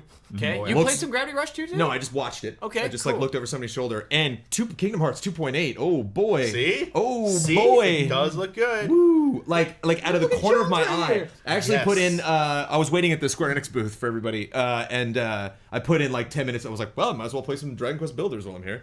And the guy next to me playing the demo had clearly been playing for at least 45 minutes. like I just like looked over at the guy next to me and like he had like a pyramid. I was like, dude, and there's a guy waiting behind him. I'm like, come on, buddy. Like Jones, I played it too. Hype. Builders, yeah, it's adorable hype. Builders is But pretty boy, I mean, I was like, whoa, what is that? What did that like giant purple explosion come from? Like, oh, that's Kingdom Hearts. Look at that thing over there. Looks good. Yeah, very good. Hold on a second. the- You're dodging spoilers now? What? And you think Kingdom Hearts looks good? Yeah, Jones is changing. I'm winning bets. I'm winning, Dreams too! dude. I'm winning bets. Jones' predictions from years past are coming to fruition. It's This is Jones' it's a new Oh era. my gosh. Yeah. But yeah, before I forget, the thing I just wanted to add, because we already did the quickie for it. Because I said I didn't play the other demo of Gravity Rush. There's beginner and advanced tutorial, but that just means you can go further into the demo. Yeah. I didn't know there were brand new mechanics in the game. I was just telling everyone, oh, they polished everything, which everyone was like, that sounds great. It's just a more like polished up version of Gravity Rush 1. Brand new mechanics, and use the touchpad to activate different types of gravity. So you don't just have the normal gravity stasis where you hover and you can fly around. There's lunar version, which makes you constantly like float and go higher, and so you can't walk normally at all until you deactivate it. And then there's the Jupiter gravity. So lunar, she goes, her clothes become kind of white shaded. When she goes Jupiter, they turn yellow shaded, I believe. It doesn't make sense. She's not heavier by default where she walks slow, but she doesn't go as high when she uses the gravity by default. And you charge up this like ground pound attack that just like devastates people with this like shock wave. So you're the Colossus. You Essentially, become like so you're denser. gonna unlock different types of like gravity styles Yeah, that's based cool. on like celestial bodies or planets that have different that affect both how you move when you're doing the gravity stasis and also when you're doing combat, which was real. And you can toggle between them in real time. So I can like that. I can do light gravity to go way out Yes. and then go Jupiter Switch to Jupiter, smash back in. That's cool. Yes, or use lunar to like dance around. Like there's a whole bunch of enemies. I don't want to go too far, but I just want to like be above them and like I have higher jumps. It's like Luigi in Super Mario Brothers 2. I'm jumping higher, son. We got it. Nice. Anyway, that was it. Still good. Cool. Let's rotate in some people. Yeah.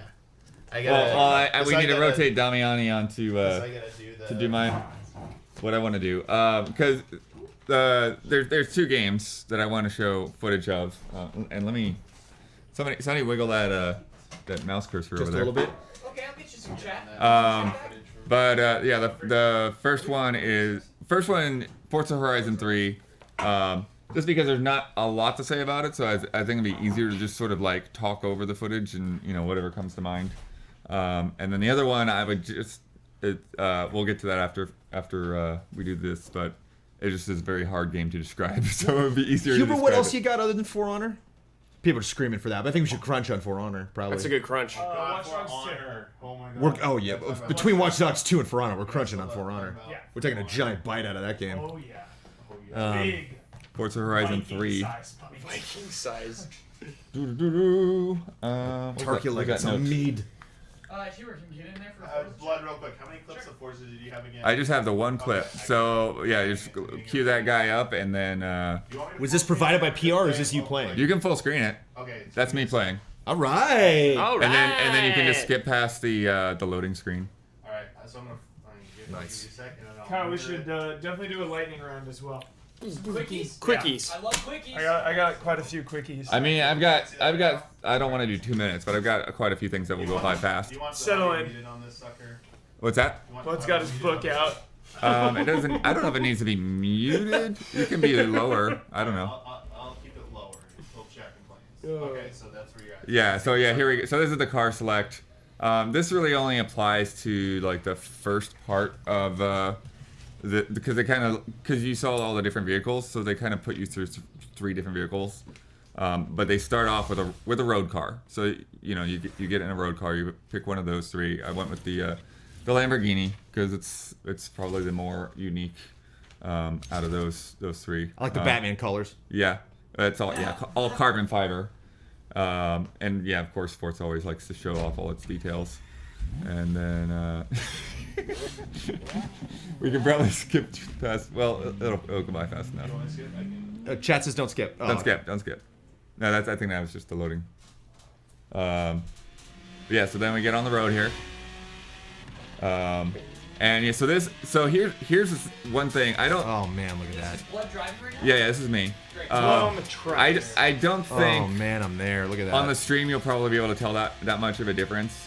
But in person, I definitely felt the difference with the Xbox One version compared to what they showed on the press conference, as well as what I saw when I did see the PC version. It's like, oh, yeah. The PC is definite for me here. What is this? This is Xbox One. Okay. They had these playing on the Xbox One S on Monday night. There's blood driving. There I am. I remember the other day I was like, oh, I think usually games like Forza Horizon I play third person. I'm like, no, not really. There are games like Need for Speeds when you're doing the crazy jumps and stuff like that. Oh, and see the puddle? They brought in the puddles from 6. So not a huge deal, but I definitely recognize that reference there. Loving the trees. What's that? Loving the trees. Yeah, the foliage out there is really nice, and again, this part's all on the road, and we're gonna switch it up here in a second. I think. Whoa. Good dodge there, Blood. Well done. Yeah, I think they'll probably have those speed cameras and stuff. Okay, here's the trade-off. So now you go from this to this guy, the off-roader. The bruiser. No, it's just part of the demo. It's how the demo works. So real race wouldn't work like that. Oh man. I don't know, but I would guess not. So, yeah. Now we're totally off-road here. With some really big jumps. Now this is where I probably could be tempted to go into a third-person camera if I was having a hard time with this race, because you just can't see anything when you're jumping that high. But you get some nice, slides around through the dirt here. I think I've bumped these guys a bit. Yep.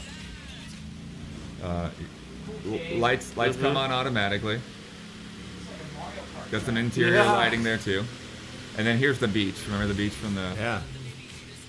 So this part in particular, I felt does not look as good as it did on stage on the PC version. Like this just isn't quite as impressive. A little bit later, the lighting helps, but the textures and stuff are a bit flatter here. Yeah, this part looks better when we come around this corner. Get the sun in the shot. Microsoft is making the Xbox seriously obsolete by every game being on the PC, Bloodworth. This is scaring me. Yeah, well, how I much mean, better it looks. You know, it's the choice between like how convenient and how simple, and you know how much you're willing to spend. Yeah. Dude, Yeah, did you see? I took some photos of it. That's a great shot. That is just gorgeous. Oh, and that was the first time I noticed that they do have the festival thing in there, because I didn't catch it in the presentation. I think he did say the word festival. Yeah, Yeah, but it was they just do. like one of They those do. things where I was like, are they still doing the festival thing? I don't know. I'd be really curious to see what it's like driving at night. Blood, quick question. Yeah. Did they say how big the world is in this one compared to They others? didn't talk, and you know what? Like a lot of times, even when they say those numbers, a lot of times they kind of go over your head.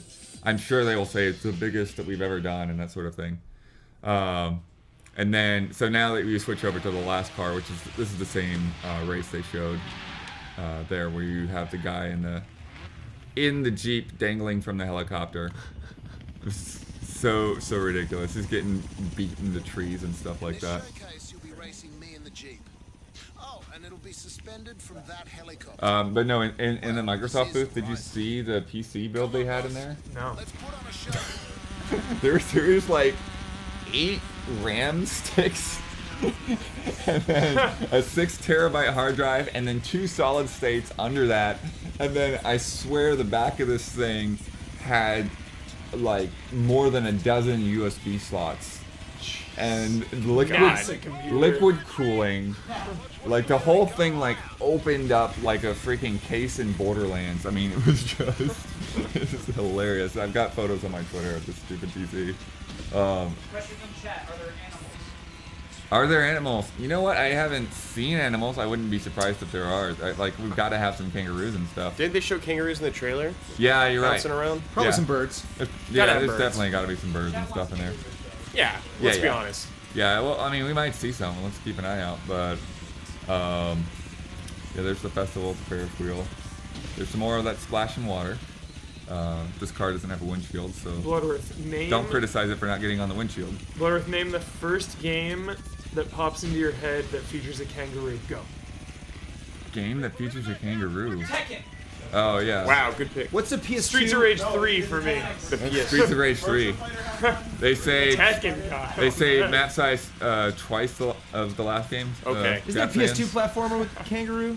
He like throws the boomerang. He's got a or whatever. boomerang or something? Yeah, there is. Absolutely. Try to let us know what that is. Ty? It's called Ty. Oh, No, it's the Tasmanian tiger. Ty the Tasmanian Tiger. Yep. Oracle. I purposely good thing I went remember into that. that puddle. Oracle of Seasons. We get some cool trees coming up here. We get back into the jungle bits. Kangaroo Jack? No, they never made a game of Kangaroo Jack. Oh. Dumbass. I'm waiting for a kangaroo to pop out right now in Bloodworth and just like slam on the brakes. I would be disappointed if I saw a kangaroo here. That wouldn't make any sense. Maybe a wallaby. Wallaby would be here. Oh, look, yeah. So he just hit the Jeep into the signs. Like what kind of madness is this? So it's not just enough that the helicopter's riding with you, he's got a car under him. Right. For no But no, reason whatsoever. the car is who you're racing. Right, I was wondering that. Yeah. So in a second you'll get the drop. Back on the road. Oh, Space Station Silicon Valley? That doesn't have a kangaroo, does it? Uh-oh. Sorry. Maybe it does. There you go. Yeah, look at the lighting here. This is a great little spot. Cool. You get some The leaves. chopper effects. There it is. Cinematic camera. Look at him. He's just standing up. You would not stand up in that situation. Crazy man. Yeah. Ah, see you later.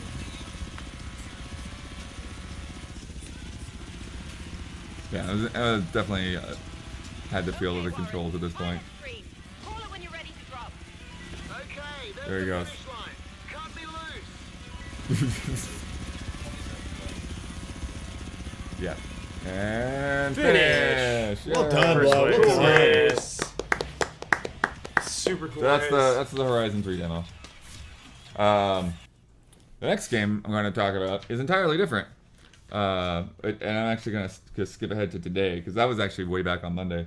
But this game Feels I'm like 5 years ago. I'm having. Oh, it still says now Gravity Rush. But now this game is called Manifold Garden. Yeah. This is a puzzle game. Okay. Yeah, I didn't even see this. Was this an appointment? Yeah, this was an appointment, but I think it was out on the floor. Like you could just walk up to it. I think they had only 1 or 2 stations. Yeah, and Damiani's pulling up the footage. But so basically, I would go with the one that says 1 first, because they do kind of go in sequence, the same way that he showed me the demo. Yeah.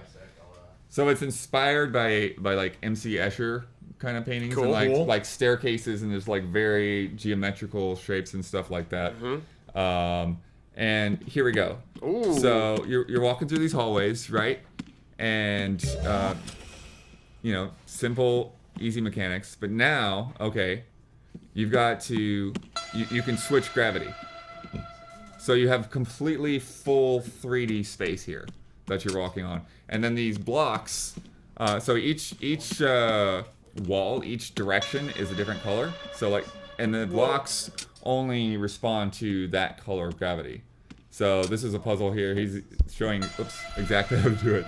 But yeah, so you have to use one block to be able to put the other one in the right place, but you can't pick it up until you switch back to this direction.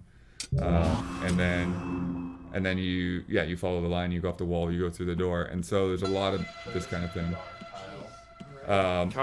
So here's the thing, this is the simple part. Let's see, skim ahead a little bit here, Damiani. Oh wait, no, you're fine. He's at the end of this. Okay. So you see that? So these blocks are growing on this tree here. Look at this place. But now look when you get out here. You can see all of the other levels out here, man. Like Witness style. That's crazy. Is it from the creators of Antichamber? No. This is like one guy. So you can see one guy. Hero. I'm curious to see where his footage is gonna go next, because he's different levels. It's the same one repeating for infinity. Oh boy. Yes, but I was getting to that. Yeah. Oh, okay. Sorry. Spoilers. Well, so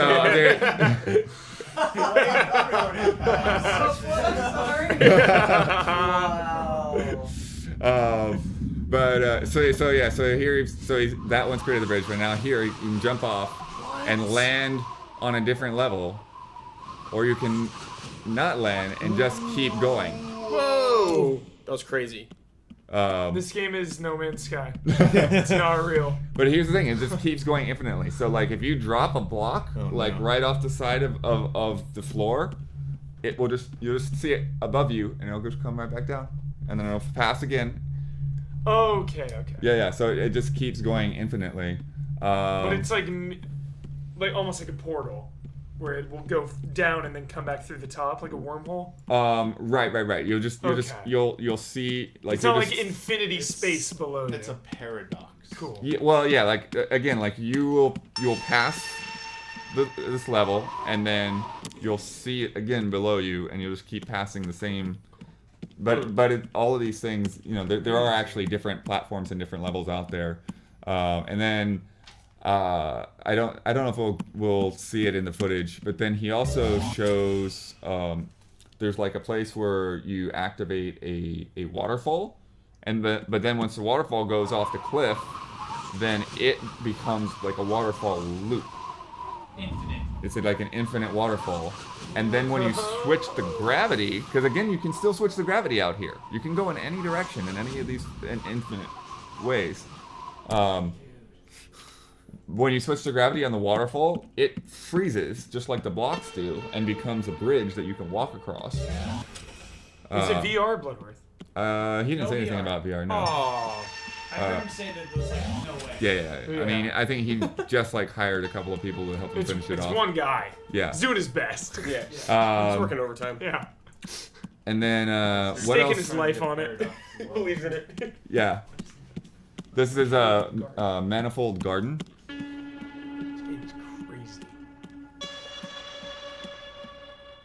Is there an objective, or is it just solve stuff? Yeah, I mean you're getting through an ad. I think like this, like even though I was referring to like all these different platforms as different levels, I think that like once you complete some of this, then you actually do go to somewhere else, because if Damiani pulls up another clip, Here you go. Yeah, so he showed me this craziness. Oh, whoa. So, Catherine. like, it's like a chasm between you.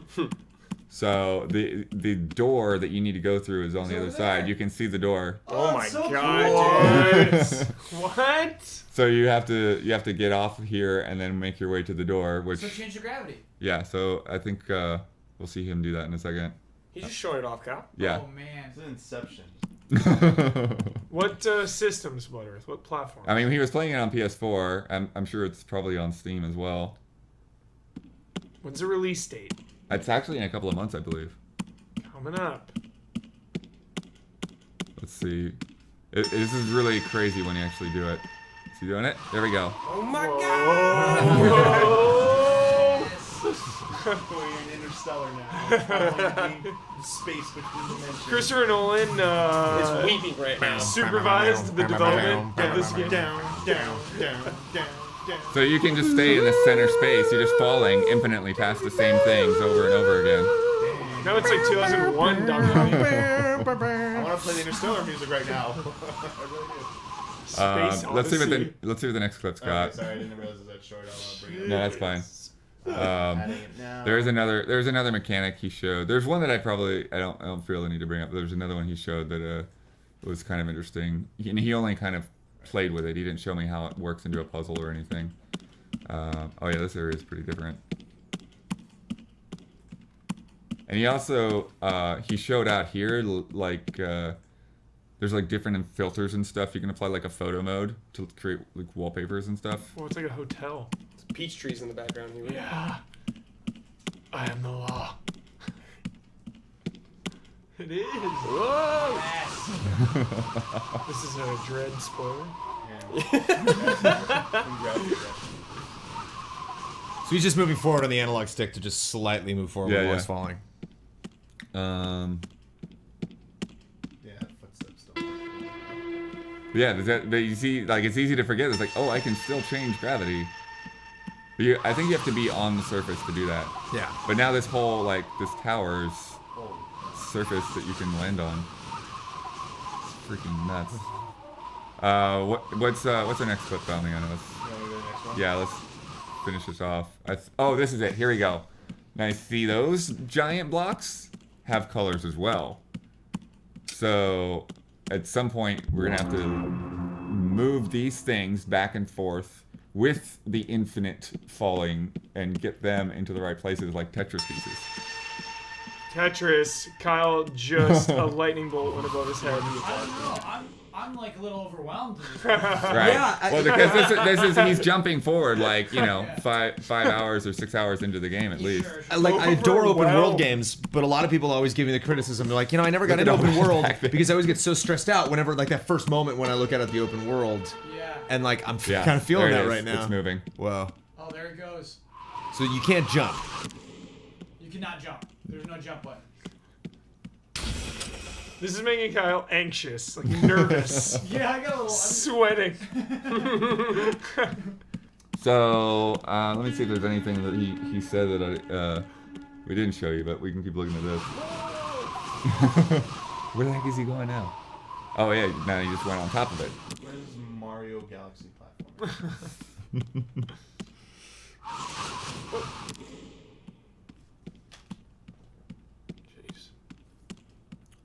So there you go, Manifold Garden. Well Excellent. done, Good boy. pick, Brady. Well Stuff, done.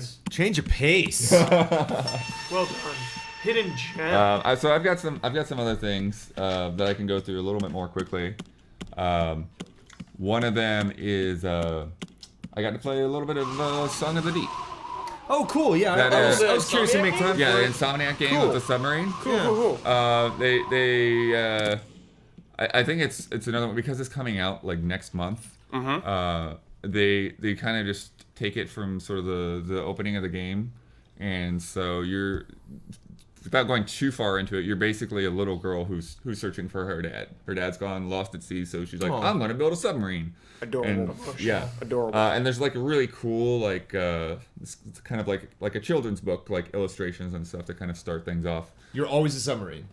No, you actually. He told me they gave me like a pin of her in like a dive suit, and they said that you can get that later on in the game. Because that was the trailer originally showed her swimming. So. Oh, okay. Okay. But but you start in a submarine, and it's basically underwater Metroid. Ooh. Is what it comes down to.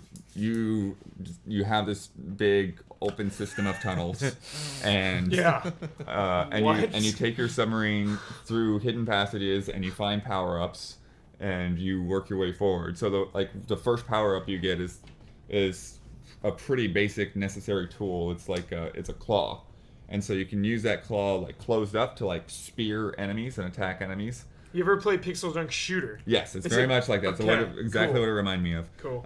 Or you can use it just like in Pixel Junk Shooter to like grab things and then toss them. Cool. Or like they had these statues where like you had to like put the head on the statue and then that would like open up a mechanism.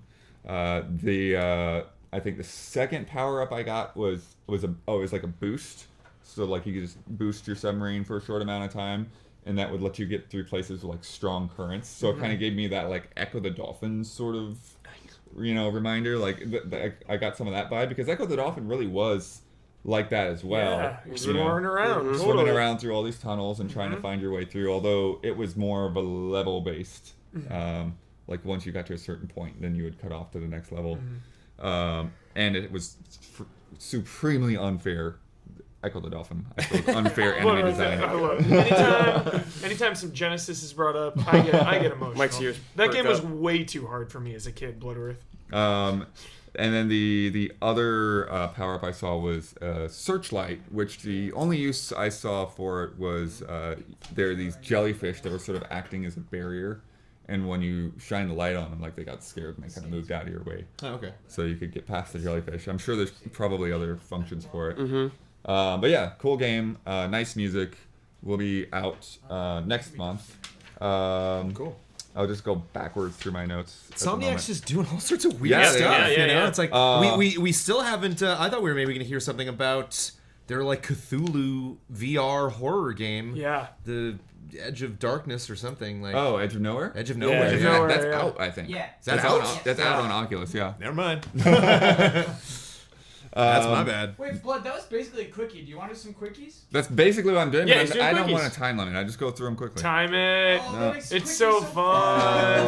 No. Time it. No. There's just too many, Blood Earth. They're not gonna take that long. Okay, how about this? What? Don't do an alarm clock, but just secretly time the next game he does, and if he goes over 2 minutes before he finishes, we're doing quickies. Okay, a deal. Oh gosh. Put your money where your That's- mouth is, man. You said we don't need to do quickies because they're short enough. Yeah. But that's what I'm It saying is I don't almost want to be 11 restricted to p.m. 2 We have minutes. another hour. You guys spent half an hour each on 3 different games.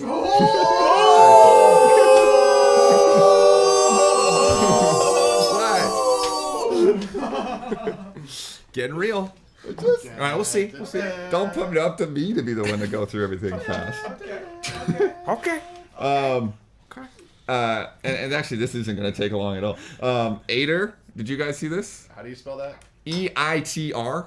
EITR. Yeah, the Soulsy looking Yeah. fantasy. Oh yeah. It's basically Yeah. like Dark Souls and Yes. Diablo mixed together. Yes. Whoa, hold on. I played that briefly and it Yeah. felt weird. If the It felt controls off. are the It felt controls off. in this game, I played it at PSX. Someone's off. You know what Someone's the off hardest order. thing for me to figure out was the parry. The timing on the parry is a little weird because I feel like you have to parry like as soon as they do anything, or you're just not gonna get it. Yeah.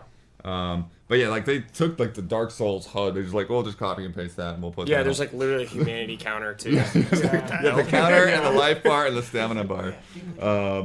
And then I just killed a few enemies and just tried to figure out the controls basically. But yeah, you parry, you block. R2 is your weapon attack, and then One's R1 you kick. kick to just kind of like stun them really quickly. And then you have limited health potions. Oh, and then you can like you have a dodge, like an iframe dodge, Yeah. which you actually need to do to like get over like spike traps. Oh, okay. Um, Love iframes. but yeah, I get the Diablo just because of it's like that top down, Yeah. super dark, Yeah. and definitely some like hidden loot areas. I played. I think Jones, you played this Bound. I played that at PSX. Oh, okay. And I believe it was a similar demo, if not the same demo. Okay. I mean, it sounds like a short game, so I bet we would. Yeah, Kyle, you want to get up here for I'm Bound? talking about Bound. I love Bound. Bound is Bound hype. freaking cool, dude. Bound looks so Bound is fun. Bound is very, very unique. This was a fun game to play. Yeah, it's It is like fun. It is it's fun. it's very minimalistic in a way because it's like just solid colors and stuff, but it's super sharp, very high frame rate.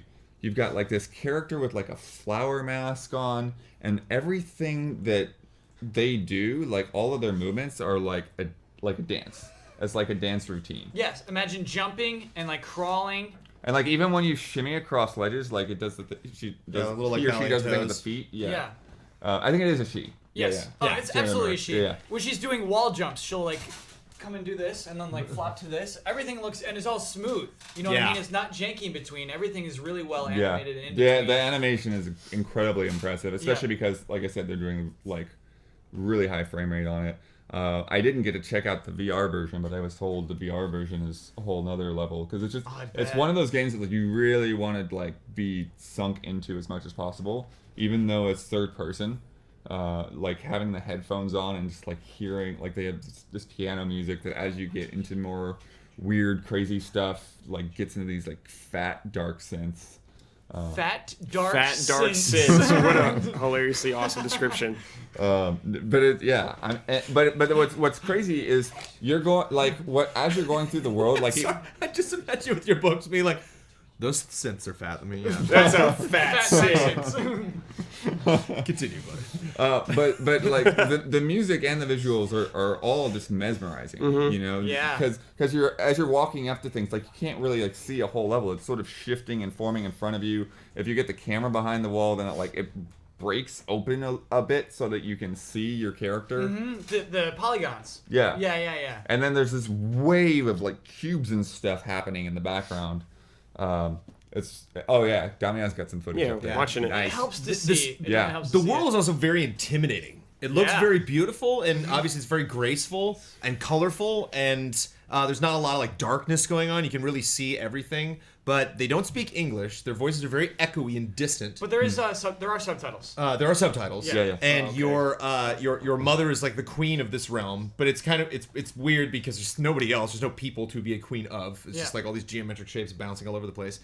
And your mom sends you on this mission to stop this giant monster beast that's like stalking you. That that they kind of like the way Journey kind of hints at these threats that you eventually have to face head on. It's kind of these big things like UFO things flying around. There are moments where it doesn't attack you, but you can see it kind of like moving around in the distance. One thing I also really liked, there's kind of this sort of like sliding up and down mechanic on like the silk. Like how some dancers use silks, and it's like just nice and smooth up the. But then I don't know if this was in your demo back at PSX or not. There was like this weird moment where like there was this big face in the wall, and then you went to like this other scene that looked almost like more normal of like this father and two kids at like a chessboard. Yeah, and I'm that's like, weird. what is Which that like about? Unravel did a little bit, where it's like here's this scene of another family doing something, and then it would fade away. This one's gonna get weird. It Yeah. will get real weird. Kind of like Dreams a little bit. Yeah. When you build things in Dreams, they have that kind of watercolor aesthetic. And then even though everything that you do has like a dancing motion to it, there's also like actual dancing where like you hold the trigger and then you push different face buttons. Yeah, I never really figured out what that did. There are places that like curtains of like barriers that you have to like use that as like a shield. It creates like this blue shield around you. Okay. So or you like can go through that. flamethrowers. It'll be Yeah. like, it's just like, Whoa. want to dance. It's like, you just like the flame, just, and it's like you can't get hurt by it. It's so cool.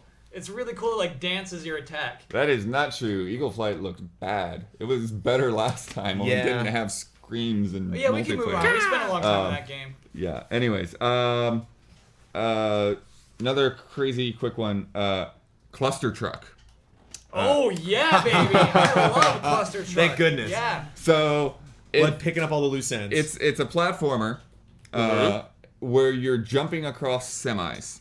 Yes. Yes. The semis are moving, and you have to jump from semi to semi until you get to the basically the end of the course, But the semis are all like jostling back and forth. There's weird physics and stuff going on. And then there's like they said there's going to be like 100 levels. Each level like gets more and more weird. Like then they start like going across bumps, and so like the semis are bouncing. Yeah. And What stuff. am I looking at right now? Yeah. So like this is first person. This is awesome. Oh, Yeah. we made you jumped ahead. Like it's Yeah. way easier just to see the high. Oh, this trailer. Yeah, So yeah. you have Matrix powers. You can slow down time. Yeah, there. awesome, Essential. dude. Yeah. No, there wasn't any slowing down time really. There is. I promise you. You're doing it right now. Yeah. It's sort of when you're you have a jumping. meter. You have a meter of how much you can Yeah, it's slow going time. down when he slows it down. Huh? They didn't have that in the demo I played. Dang. I was just jumping across trucks. And then then there's a stuff where they start blasting them with rockets, and then you're trying to get off trucks and they Dude, tumble. this game's awesome. There was Is the floor like lava? Like what's yes. the... Okay. Even if you're like on a stationary truck and you hit if you touch the ground, then you're just done. Yeah, this is like Super Hot meets The Matrix. Oh, they have a super hot level when the trucks only move when you move. That's cool. That's really cool. Yeah, they call it super truck. Wow. And then they had these paper thin trucks that kind of fall over really easily. So I was only there's Where a was button. this? Who had it? This is Tiny Build. This was on a laptop in the lobby of the Marriott. Good find, Blood. Great Well, find. I glad had you I got had some appointment time. ahead of time. That's cool. Cluster Talk's cool. They also had another game called The Final Station, and now this is it's side scroller 2D, kind of similar style to like a Capybara game. Okay. And you are a train conductor in the zombie apocalypse. Okay. Go on. For zombies or like? Yeah, for that. So Where's the basically, train? you're picking up survivors. Oh, okay. So you okay, stop. So you stop at a train station, and then there's this mechanic where like your train actually gets locked into the station. Oh, this is a good-looking game. Look at this thing. Yeah. Wow. So when the train's locked into the station, you can't leave until you search the station for a code. Oh no. And the level is basically like Fog of War, because you can't see like what's in any rooms or in the levels until you walk up to a door and open it. So when you open a door, then you see what's on the other side of the door. There could be just items, there could be zombies in there, there could be survivors, and you open a door, you're looking for the code, you're looking for ammo and crafting supplies and all of that, and you don't know how large the level is. It's like really easy to even Oh, I miss. see what you're saying. some There of you it. go. Yeah. I am in. So then once you've gotten gotten a code and gotten back on the train, then you have kind of like this base management thing where like you have to check in on your survivors, see what their health and their hunger are like. You have to manage the ventilation in the train to make sure that they don't suffocate. And then any crafting items you can use to like make bullets and stuff like that. And it's mouse and keyboard. Kickstarter, bring in the gifts. So you're walking with Making dreams come true. Yeah. walking with the keyboard, aiming your gun with the mouse. Okay. Is it procedural? Good question from chat. That I actually don't know. It wasn't specified to me. But yeah, so that's a cool little one. That's a good find. Do it again. You saving people and building up a resistance to the zombie apocalypse. Just On a like, train. just send me a bill. Do it right now. Like, Okay. Last one, which I think Jones will want to talk about a little bit, even though he apparently didn't get to play it. rub it in. Sea of Thieves. Oh, let's talk about Who it. is there anybody who plays CFC that's not a No one played Apparently, Shut out. apparently the line on the floor was ridiculous. The guy- All the Zelda overflow went to Sea of Thieves. Anytime a ride breaks down at Disneyland, I always feel so bad for the person who's got to stand in front of Indiana Jones and be like, "I'm sorry, it broke down." And like, "Well, when's it coming back?" Like, I have no idea. How the hell would I know? I'm just the guy in front of the line. Don't be mad at me. And I had like an hour 15 left, and I went up and I was like, "Is it here? Do I queue back here?" And he was like, "Dude, the line's been closed for like 2 hours now." I was like, "Really?" I was like, Okay, I'm like, so "Congratulations!" okay. I was like, "That's great. That's good news for you." 'Cause, you know. I saw with the Zelda line, like there are literally like one or two people that were just at the back of the line the whole Yeah, time. and That was their job. They had to and stay at the I- back of the I don't know line. why. I must have watched it for 20 like minutes, a just tangent. salivating. Oh, like, okay. Yeah. But did you see what they did with the Sea of Thieves line to like keep them entertained? No. They Oh, yeah, I had saw a this. pirate band. Oh, that's right. So cool. Ian. There were like yeah. 4 or 5 people there just playing like accordions and violins. They might appear in Easy Update this weekend. So I actually got to play this Monday night at the showcase, the Xbox showcase, and and it's actually kind of weird as a demo because it's just that very, very small vertical slice of ship combat and nothing else. Oh, really? Verticality slice. That's it? Just ship combat? It was just that. It was just co-op ship. Oh. I think the demo at E3 was the same. Yeah, I'm pretty sure it was. Yeah. That's because they talk like that's all they're actually showing right now. Yeah. So they were saying with those ships in particular, they accommodate 3 to 6 people. Okay. And you just, whoever you want to get on your ship, you'll come on the ship. And they showed off the little things like, you could drink the beer or you could get the accordions out. And then if everyone was playing the accordion, then we'd harmonize at different keys. Very cool. The streams. That's all it is. Yeah, This is like get ready, everybody. Yeah. If I have to pass a directive as the editor-in-chief of Easy Allies, this thanks Toybox Tuesday. It's been fun. Oh man.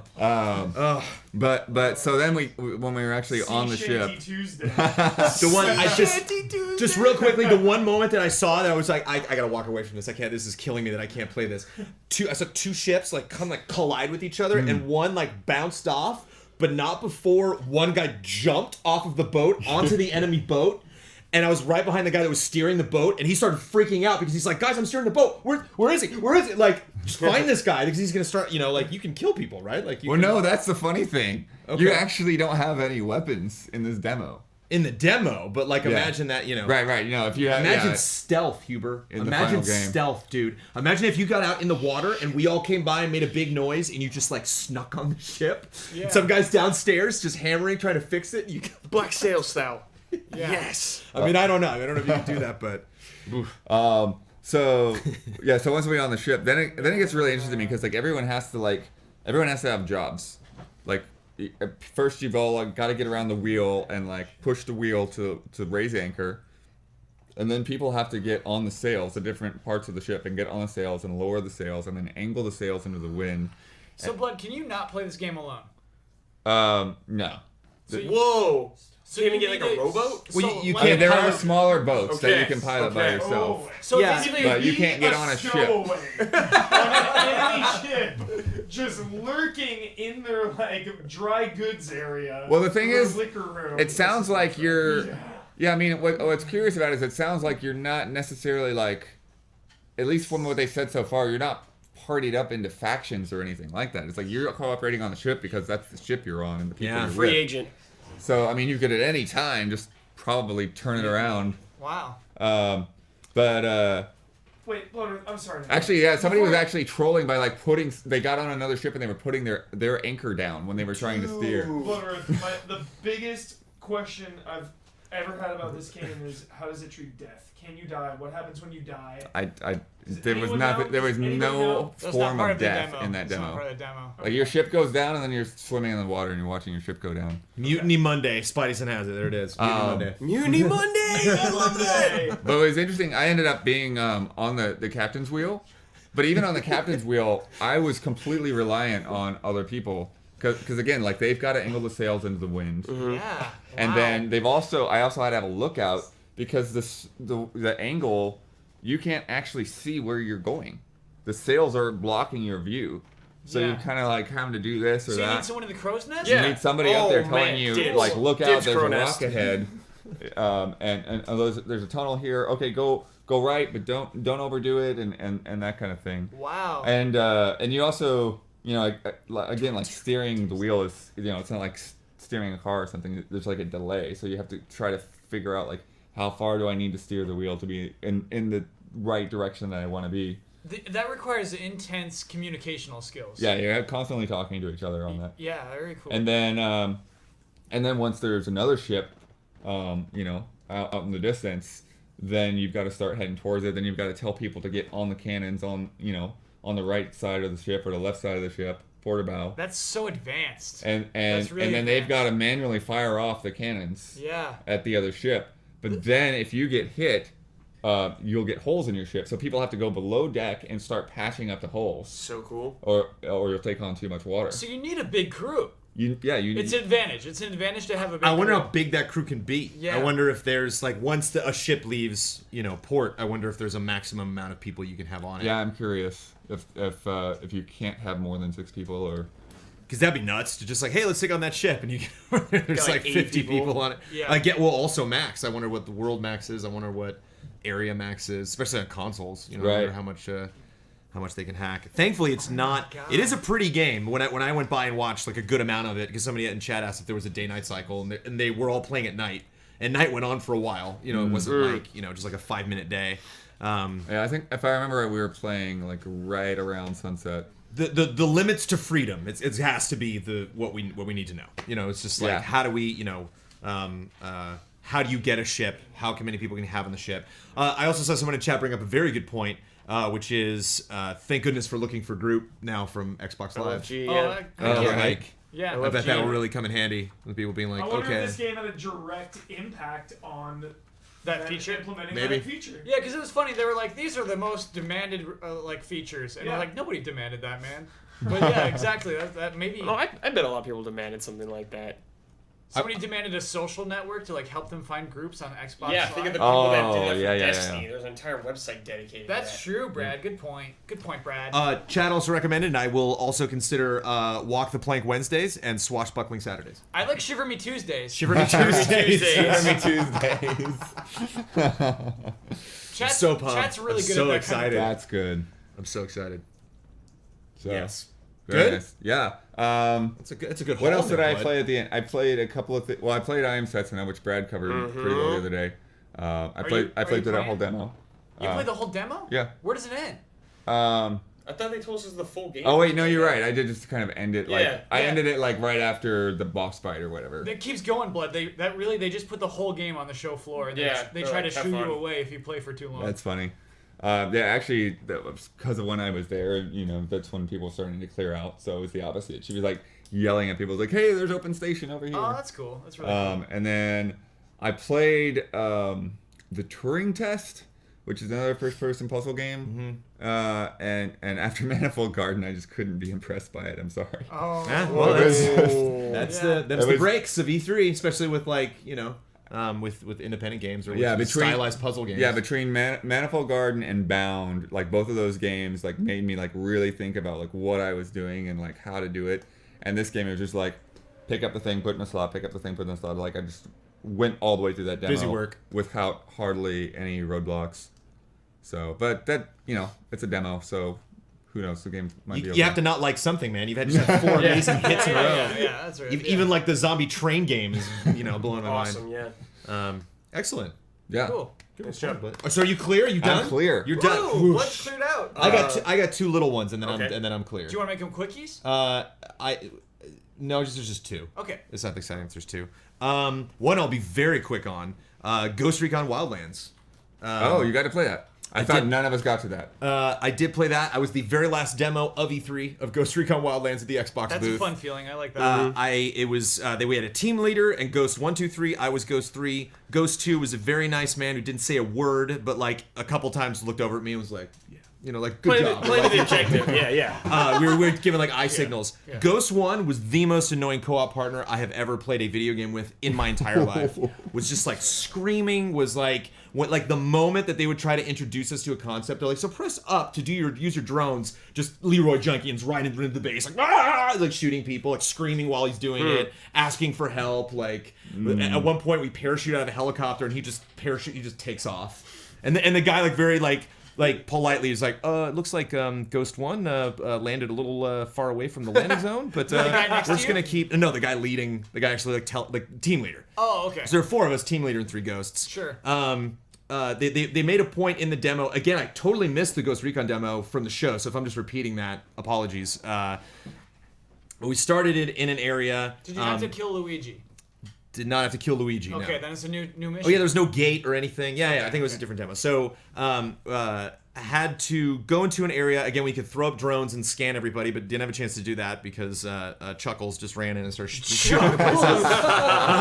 And so we go in. I'm like, okay, we clean up his mess. Wasn't a lot of people in there. What I liked was other than Agents of Mayhem, which I saw yesterday, where everyone was just kind of mindlessly running around whenever like violence started. The moment we ran in there, I think it was the people demoing in front of me. They had a very clean sniper shot. They all lined up sniper shots and waited till team leader said go, and then they all took out a bunch of people. Love that. And Love that. Go down. the bad guys who were automatically marked in orange when you would see them shoot, or like when you would identify them as enemies, started shooting, and there were people that didn't shoot, and they immediately like dropped down to their knees and started waving their arms like, no, I'm not, I'm not a target. Yeah. So it's really easy to figure out like who was bad and who wasn't. Clean that place up pretty easily. He said, okay, go to the second marker. There's a motorcycle conveniently placed right there. And I was like a horrible teammate. I'm like, later. And I just like got on my bike and took off. Went to a gas station, picked up an object. Helicopter came in. Not sure if the team leader got that or if that was like delivered to us. And the team leader actually like goes to fly the helicopter, which I thought was interesting. He was kind of like having a little trouble like getting used to the controls. Flies us over the final objective. We parachute in. I'm again throw my drone up right as the fun guy runs in and starts like killing everybody. Gets taken out. I gotta come in. I revive Ghost 1. Gets taken out again. Team leader comes driving in with a car and is like, "Come on, everybody!" And like right as I'm thinking like getting in the car, I'm like, "Are we gonna go back?" And he just takes off. Like, I gotta finish this demo. E3's over. Come on, guys. Sorry, awesome. Ghost 1. I'm leaving you behind. But my favorite thing about it, the environment looked good. The people were okay. The gunplay it's a little stiff. It's Ghost Recon. I mean, there's something about everything seems very like vertical as far as the way the character moves. Like there's not a lot of side to side. It's very like directed as far as like aiming and stuff. And the recoil on the guns was a little intense, but the sniper rifle was great. I didn't like. There wasn't a weapon wheel. There were 3 weapons. There was a pistol, a machine gun, and a sniper rifle. And we pressed Y to switch between them. No shotgun. Which I didn't. Well, I'm sure there's more guns in the final version, but like, I didn't love that because I had to remember like, wait, it's 2 taps to go to sniper, and then 1 tap to go back. Oh, okay. I wish there was a wheel or some other option, but they might change that in the final release. The best thing I'd say about Ghost Recon that I really enjoyed, and it didn't seem like bad AI. It felt like we are getting the better of these dumb drug dealers because we're completely surprising them. If you can basically like pull aggro, which is what happened because you can approach these bases just like Metal Gear. Ghost One pulled aggro. If you can approach them, yeah, Ghost One. That's all he did. But there were lots of moments where I would like come around the corner of a building and 3 guys would be like, "Hey, they're over there," and I would just sneak up and pop. Because the level design is so open, you think that was possible? So there's lots of opportunities like that. Lots of moments where I just like would turn the corner and like a guy would just come running at me. So it was very chaotic. And lots of fun vehicles. The motorcycle controlled really well. It's not amazing. I don't want to talk it up too much because it's not something. There were so many amazing open world games. If I had Horizon and Ghost Recon, forget it. There's lots of other open world games I'm curious to play. But I enjoyed it, and I think if I were to play that with 3 friends and we were to take it very seriously, I bet that would be a fun night. Yeah, I feel like I don't know how many fun nights it would be in sequence, but I'm looking forward to playing that. If not with you guys, with some buddies, and actually try to like kick ass on these missions. I gotta know what happened to Chuckles.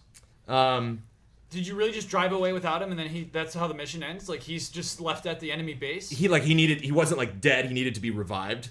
And he just, once the car got to a specific point on the road, it immediately went to the map and was like, demo's over. Oh, so he died. So we hadn't revived him. He was bleeding out, basically, in the middle of the Was he game. mad? He was left behind. Was he mad? No, he was having a jolly old time. Okay.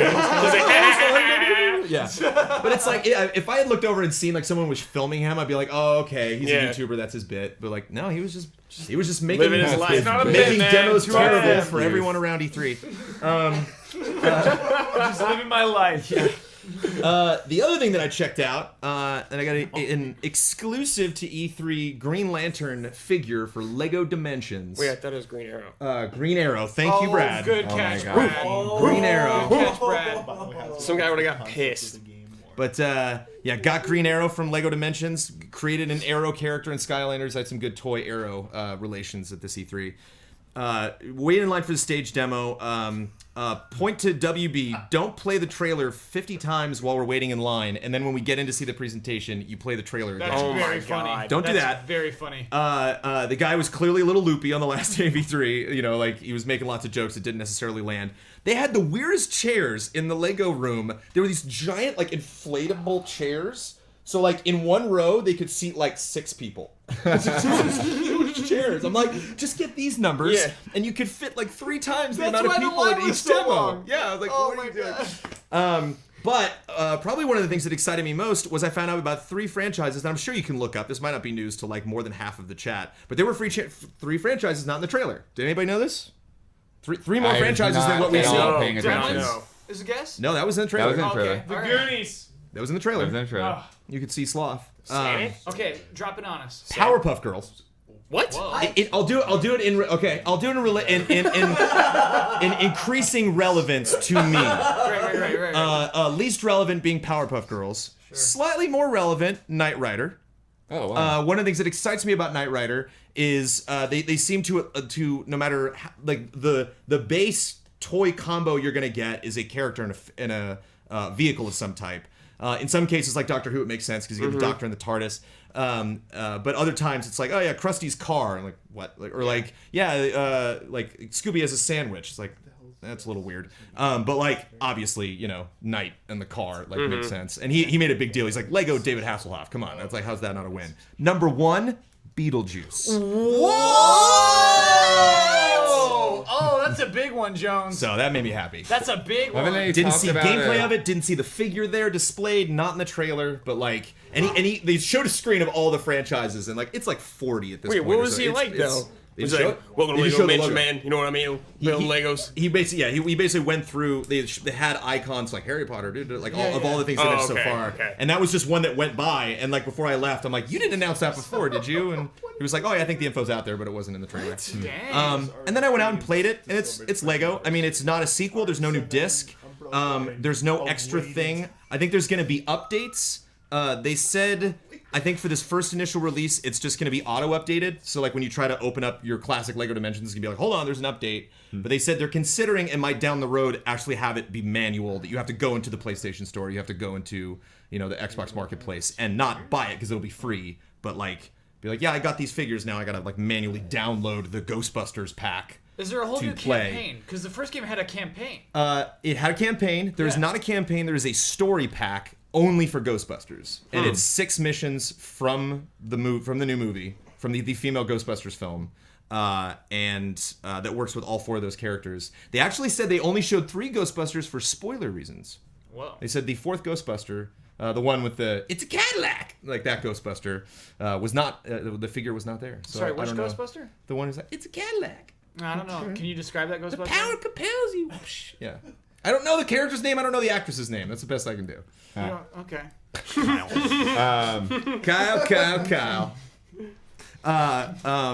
But that looked fun. But what I wanted to play was they have multiplayer modes, which they didn't have in Lego, which I think is smart. I think it's smart to implement them. We did one of them, and I was like, okay, I don't know if this would take up about 10 minutes on a Tuesday night EZA group stream.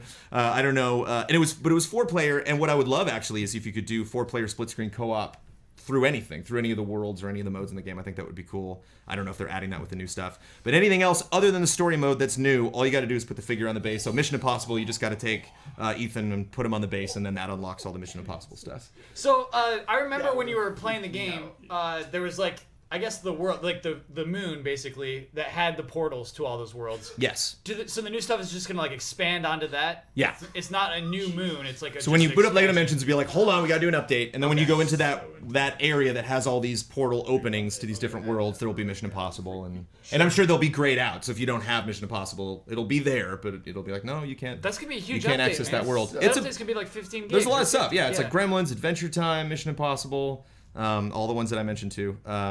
And Harry Potter, and as I mentioned, I got Green Arrow, so new DC characters being added to it. Goonies, really curious what the Goonies world looks like. I bet you could cram that whole. Because actually, Goonies doesn't cover that much surface area. That story, so like you could put all of Goondocks in there.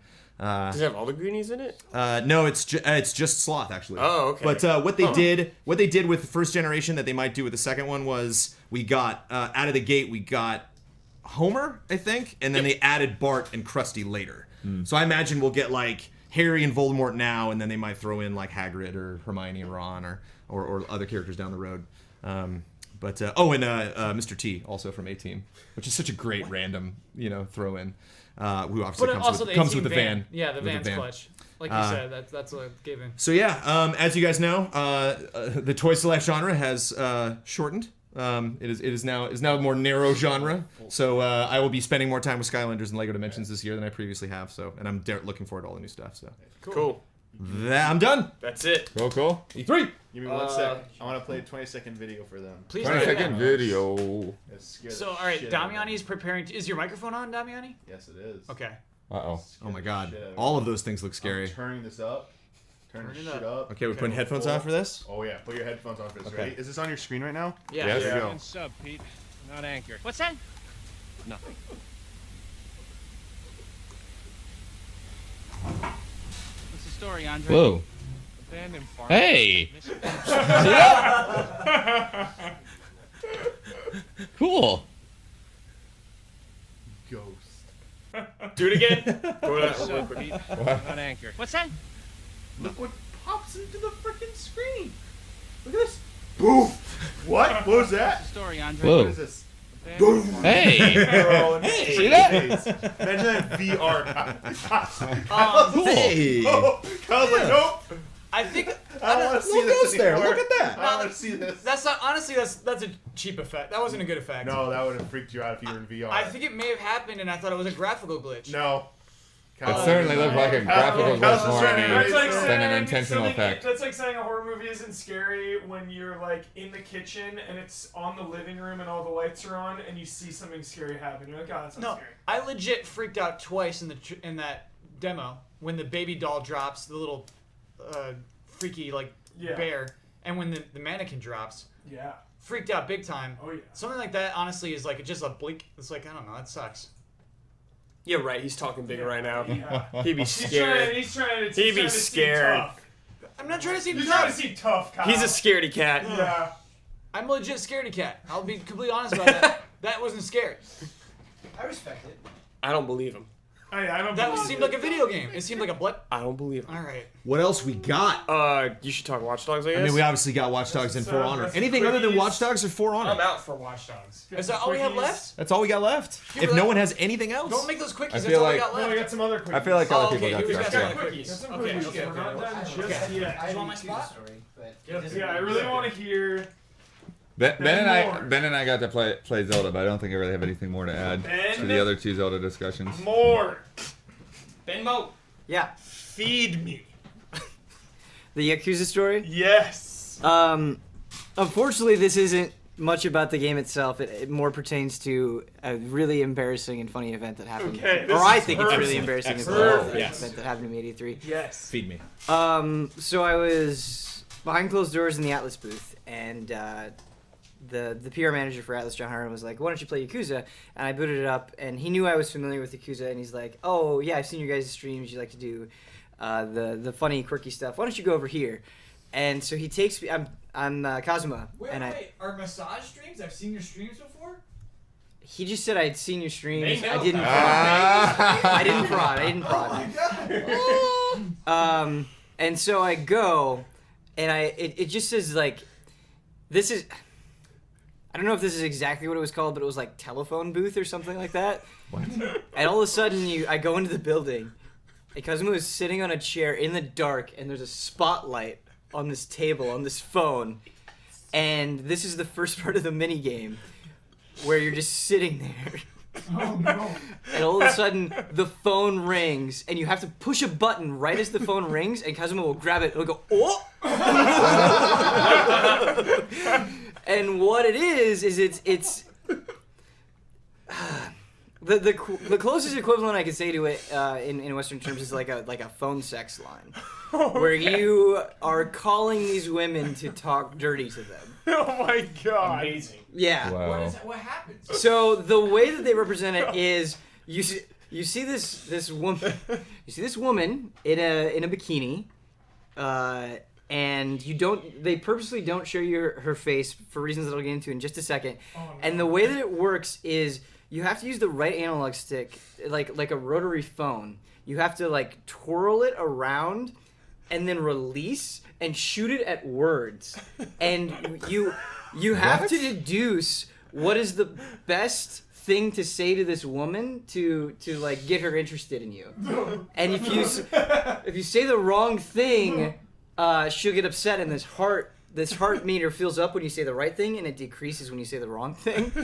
And 5 times in a row, I think John was like getting a little bit mad at me. I accidentally picked, "Are you actually a dude?" Sorry, you picked it 5 times in a row? Yeah, so let me contextualize that a little bit, because when you shoot the successful thing, you'll get you can tell the localization team had a really fun time with this. You'll get a bunch of phrases that'll rotate around in a circle, and you have to it's like a roulette wheel, and you have to stop it at just the right time to pick the right thing.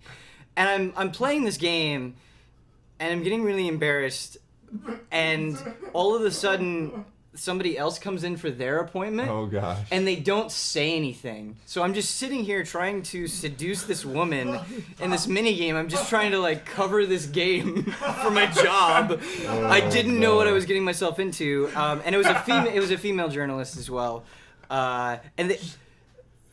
About like 5 awkward minutes goes by, and she says, Did you know this person? I knew of her, but I didn't, like, we'd never actually met before. That's the worst. Okay. Yeah. Yeah. And about 5 minutes go by. She doesn't say anything. Like, she just walks in and sits down, and then she like looks at me and she says, "What are you doing?"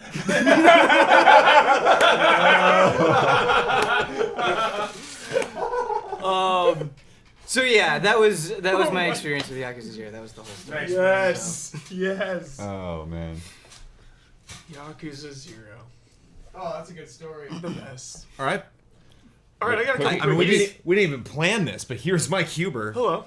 Oh good, you saw Hand of Fate 2. That guy Yes. was to aggressive. give us the last. I have a story about it. I was waiting in line to play Song of the Deep, and he was like, "Hey, have you played Hand of Fate before?" I'm like, No. I'm waiting for a different game right now. Whatever. Hand of Fate 2, hands down, the jolliest No, I team on the show floor. You ready for this? Dude! So I sit down. And I say, "Man, huge fan of Hand of Fate 1. Love it." And he goes, "Yeah, I saw the Huber hype." And I'm like, "Oh, awesome! I love it." Nice. So we start talking about it, and he goes, "You ever had a Tim Tam Slam?"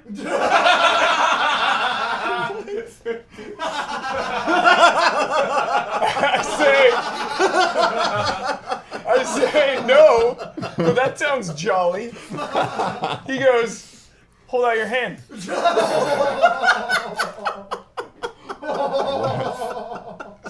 And he pulls out a box Tim Tam. Tim Tams. So a Tim Tam Slam, you bite off the corners of these cookies, and then you drink coffee through it. Oh. And I said, cookies and coffee are my 2 favorite things. This is incredible. They were just having a good time. So we don't. Wait, hold on. I got a brew. Yeah. You're going to talk about games, and I'm going to go make a French brew, and I'm going to have a Tim Tam Slam Tim live. Tam Slam. Okay. It was an Australian thing. They do it in Australia. And he just gave you this. There's no whole way we're thing going of to find Tim the answer to Tams? this. He gave me the whole box. Bets. Did that man offer a Tim Tam Slam to anyone but Huber during the duration of E3? No. I ask you. He like opened some drawer. Oh man. Some like cabinet. He opened like a cabinet in the wall, like construction thing. I just imagine him like packing the Tim Tams into like his backpack before the show, and they're like, "There's no guarantee you're even gonna see Mike Huber at E3." It's like, you never know. You never know. Saying it for Michael Huber. Oh my gosh! Wow. Guys, So- The Hand of Fate 2. Yeah. Hand of Fate 2, Oh god. just like so many sequels at this year's E3, just making everything more seamless. Like this generation, like loading screens and just like the funk, I feel like, is just everything's getting smoother.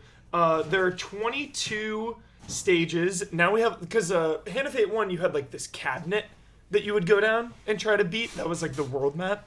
Now there's an actual map with like a path that you're going to. So you have to like attack a different boss, and then that'll bring you into Is it the same to the world. same storytelling technique? So here, yes, but here is the best part about the story, Kyle Bossman. Context. Okay. This is amazing.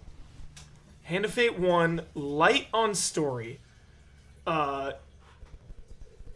think I can spoil Hand of Fate 1. It's not a big deal. It's not a big deal. Like, Underrated. good guy wins, you know? Yeah. Good guy wins, Hand of Fate. Sure. Hand of Fate 2 is 100 years later. 100 years, okay. During that 100 years, the player character from Hand of Fate 1 has become the dealer. So now in Hand of Fate 2, the dealer that was destroyed is back, and he's training someone to take out the player character from the first game. And you are the person being trained by the dealer.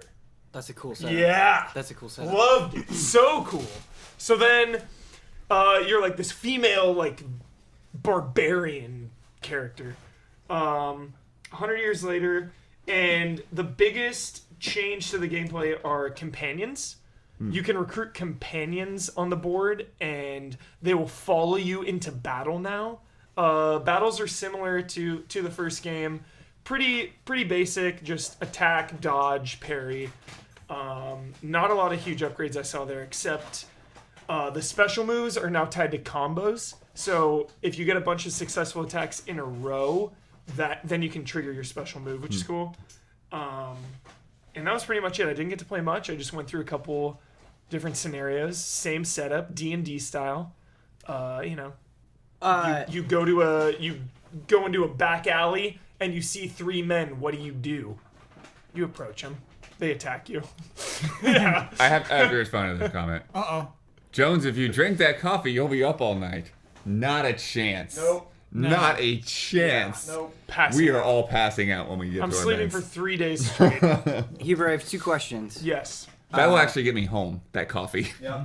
Were the people you encountered humanoids? They own land. There were some humanoids. Okay. Second question. So Hand of Fate, really cool idea. Did it? But the combat was a little rough, a little simplistic. Yeah. Did it feel better in Hand of Fate 2? It felt better marginally. Whoa.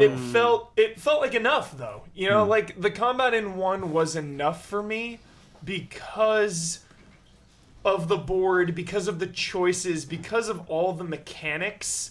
Combat always felt like a cool bonus. Sure. Because you're thinking of it like an RPG. Exactly. Okay. Yeah. Okay. And it did. It felt better. It felt better. Just the combat is not gonna like blow anyone away, but it is engaging.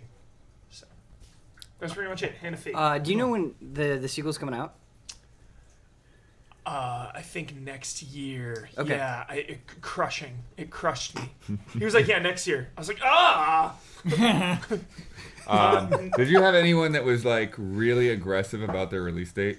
No. No. I- What's the story about to tell? Just Oh, the, Blood. the girl that was at the I Am Setsuna booth, Damiani. who was a fan by the Roll that way. B-roll in. Hand of Fate. The girl that I Am Setsuna booth, I think she told me like 3 or 4 times that it was coming out next month and that it was $15 for the regular edition and $30 for the deluxe edition. It's that cheap? I'm Setsuna is $15? Yeah? Sounds right. Yeah, I That think ain't that's right. I think that's right. Yeah. Ooh, That ain't that's right. an insta-buy. That's a That steal. needs to be $60. That's why I was like, That's buy an it. insta-buy. Yeah. That's too cheap. Dude. Yeah. Do the right thing. I want to. Can I Support give them these more people. money? Was it that? Is that right? Please. I think so. I'll look it up. Let's look it up. Brad's It was looking at it right it was now. either that one or it was no, actually no.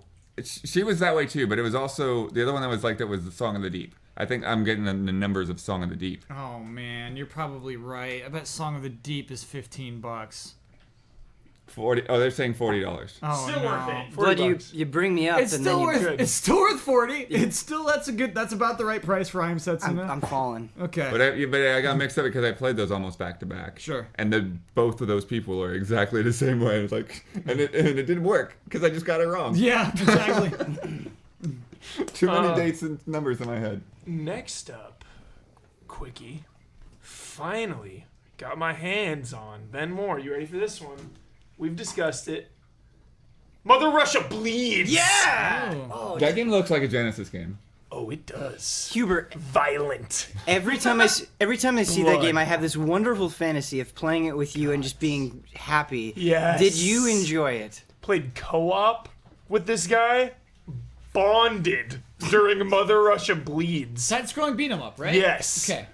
There's Friendly Fire, which is Nice. super intense. Battletoads. Completely changes how you play beat 'em up, which I love. You know, it's like, all right, I'm going high, you go Friendly low, Fire. I'm going yeah, right. yeah. Yeah. What other games do that? I know that's not unique. Battletoads. Battletoads. Yep. Some other beat 'em ups. It's very rare in beat 'em It ups. is rare. It is very rare. Does Double Dragon have friendly fire? No way, dude. And I don't unlike think so. the NES version? Oh, here we Oh, go. we got that full screen trailer. Dude, at this that. game. This game is absolutely insane. It's 4-player co-op. Yeah, the gore is definitely a bit much for me. No way. The gore is. The gore is fantastic. To do it, you have a fatality move. You inject yourself with like berserk mode, and in berserk mode, you can trigger a fatality. The environments are incredible. The soundtrack, Devolver, man. Devolver has such good music in their games. It's always this grungy, techno-y, electronic, just bad sings. Did you Well fight? said. Oh, man. Did you fight that boss? No. Boss that has the leather mask, and he has didn't. a giant axe, and he throws out a chain and pulls you Lake toward Cartel him, is the and then developer. he hits you with the Hubert. The Butcher.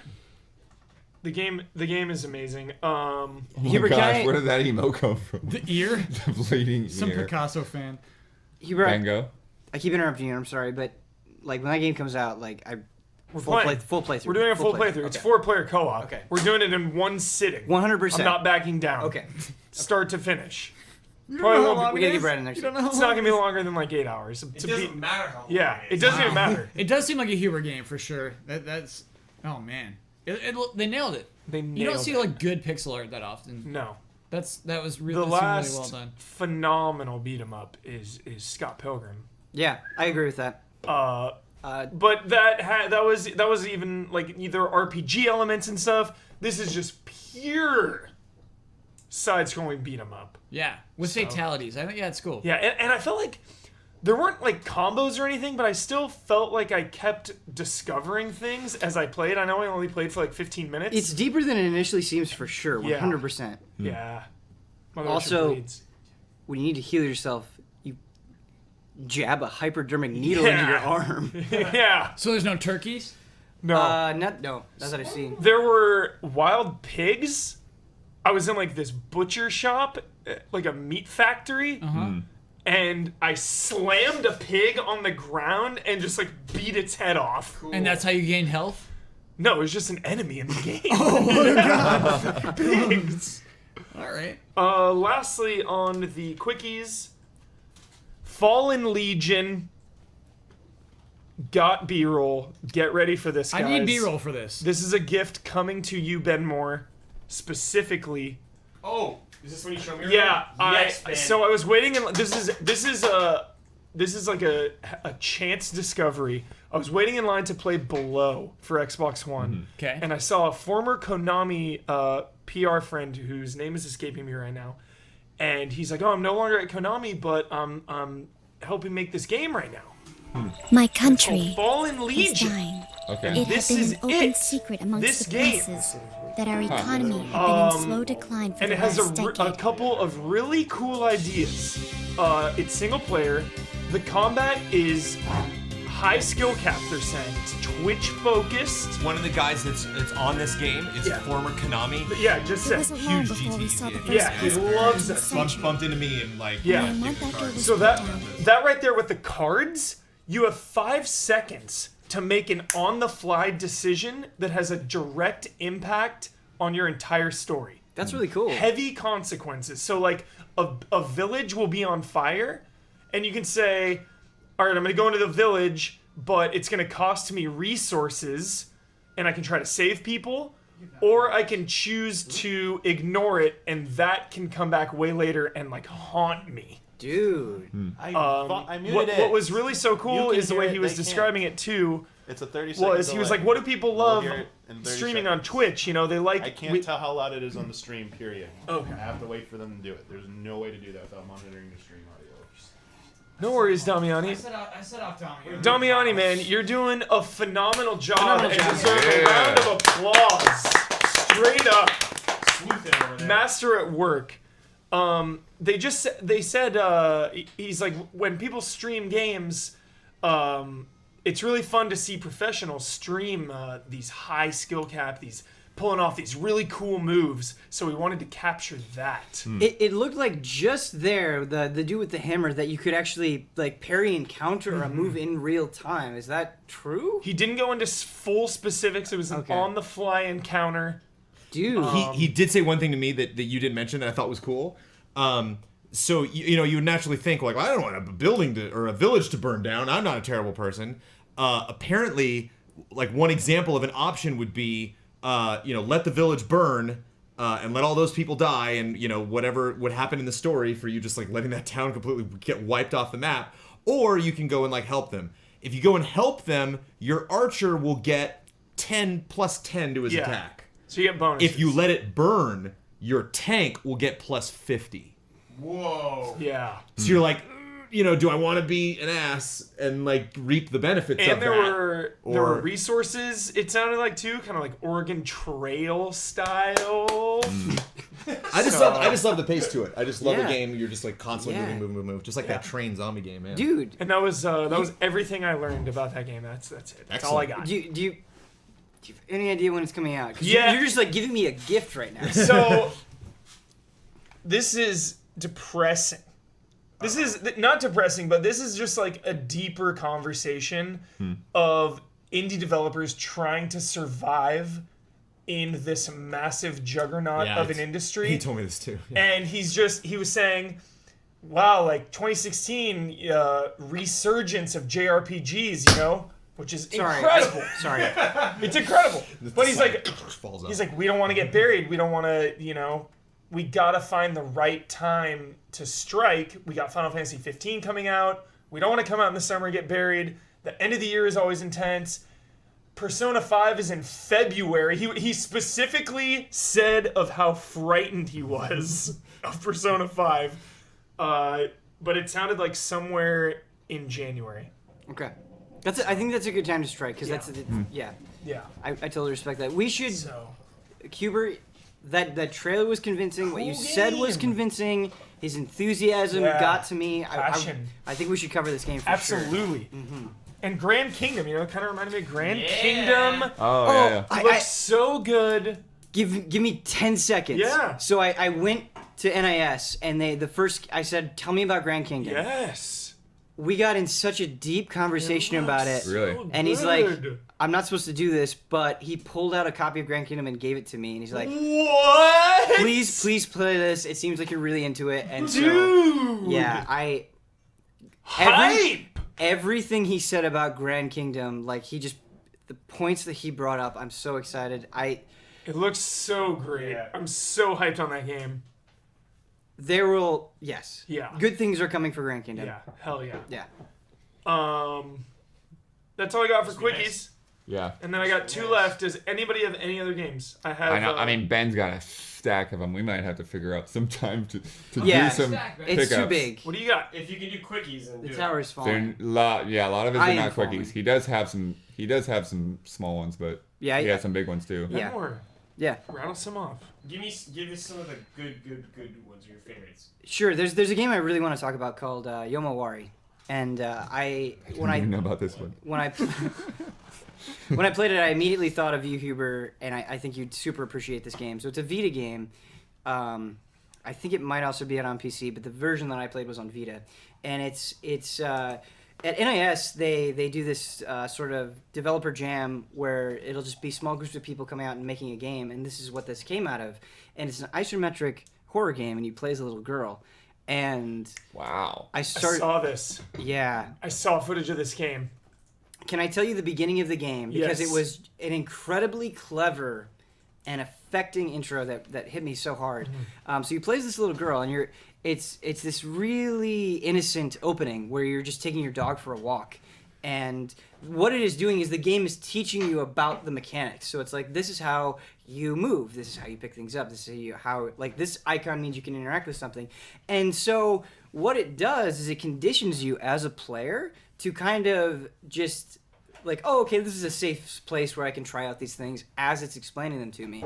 And so you're in the middle of this road and it's like, hey, why don't you pick up that rock?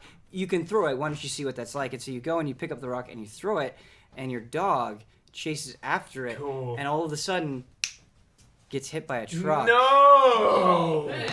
Whoa. I'm not trying to be a downer. I'm not trying to be a downer. No, it's just it. Ben did not write this. Yeah, I didn't. This isn't. I didn't make this game. I didn't bet this. I'm sorry. Does the dog live? Let me keep going. So I'm gonna get a little bit graphic. I apologize. This is a cool game for reasons that I will get into just after this horrible moment. There's blood on the pavement, and the railing, like the guard railing on the road, is broken. And what's cool is your character doesn't say anything, so it just comes out of nowhere and it feels so sudden. It's not a cutscene. It's once you do this tutorial, just bam, happens, and that's why it hits you so hard. And so you go back to your house, and your sister says, "What's going on? Where's the dog? I need to go look for him." And so your sister leaves. And again, your character doesn't say anything. She doesn't explain what happens. And you're a very, very, very small girl. It seems like this character is like elementary school age.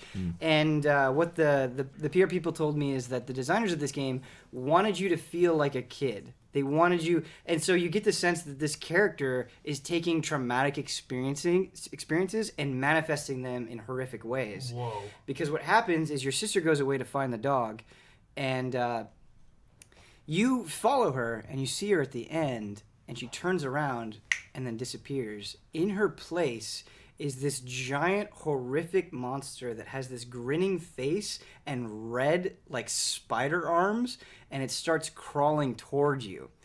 And then you learn about a new mechanic in the game where you have stamina, which you need to run away from these monsters, but if they get close, your stamina meter shortens. And so it's one of those, this game does a fantastic job of creating these moments where you'll get cornered by an enemy and you want to run away, but because your heartbeat is going and like the screen is shaking and flashing at you, you can't. And so you feel completely helpless and terrified. Love it. And the other thing that's really, really cool is because you're a little kid, you can't. There's no weapons. You don't have a gun. You don't bust out an AK and shoot this monster. You hide, and it's both adorable and completely heartbreaking because you'll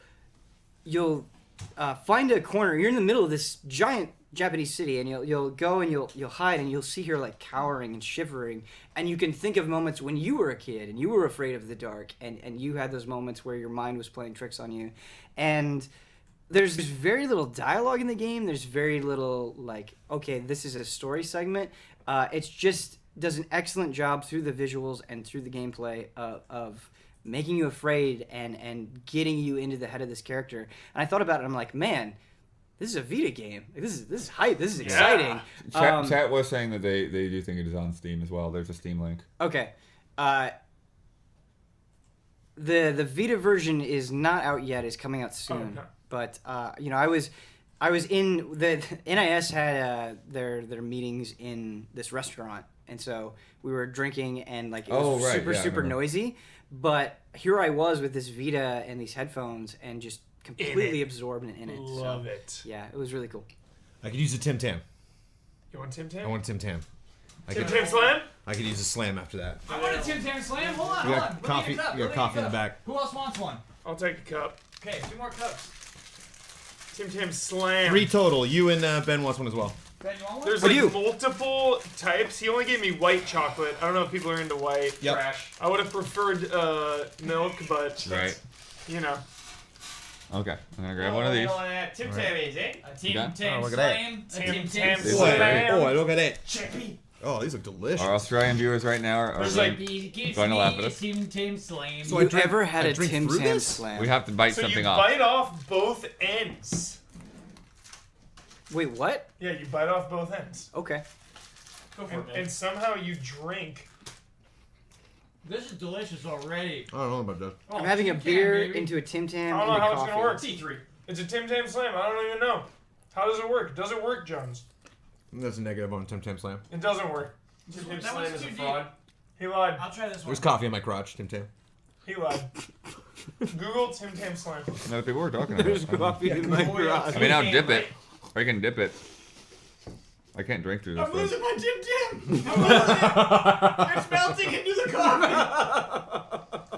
I'm losing my Tim Tam. Damn. How dare you! Oh, they said bite opposite corners. Oh, that makes sense. Learn a Tim Tam, noobs.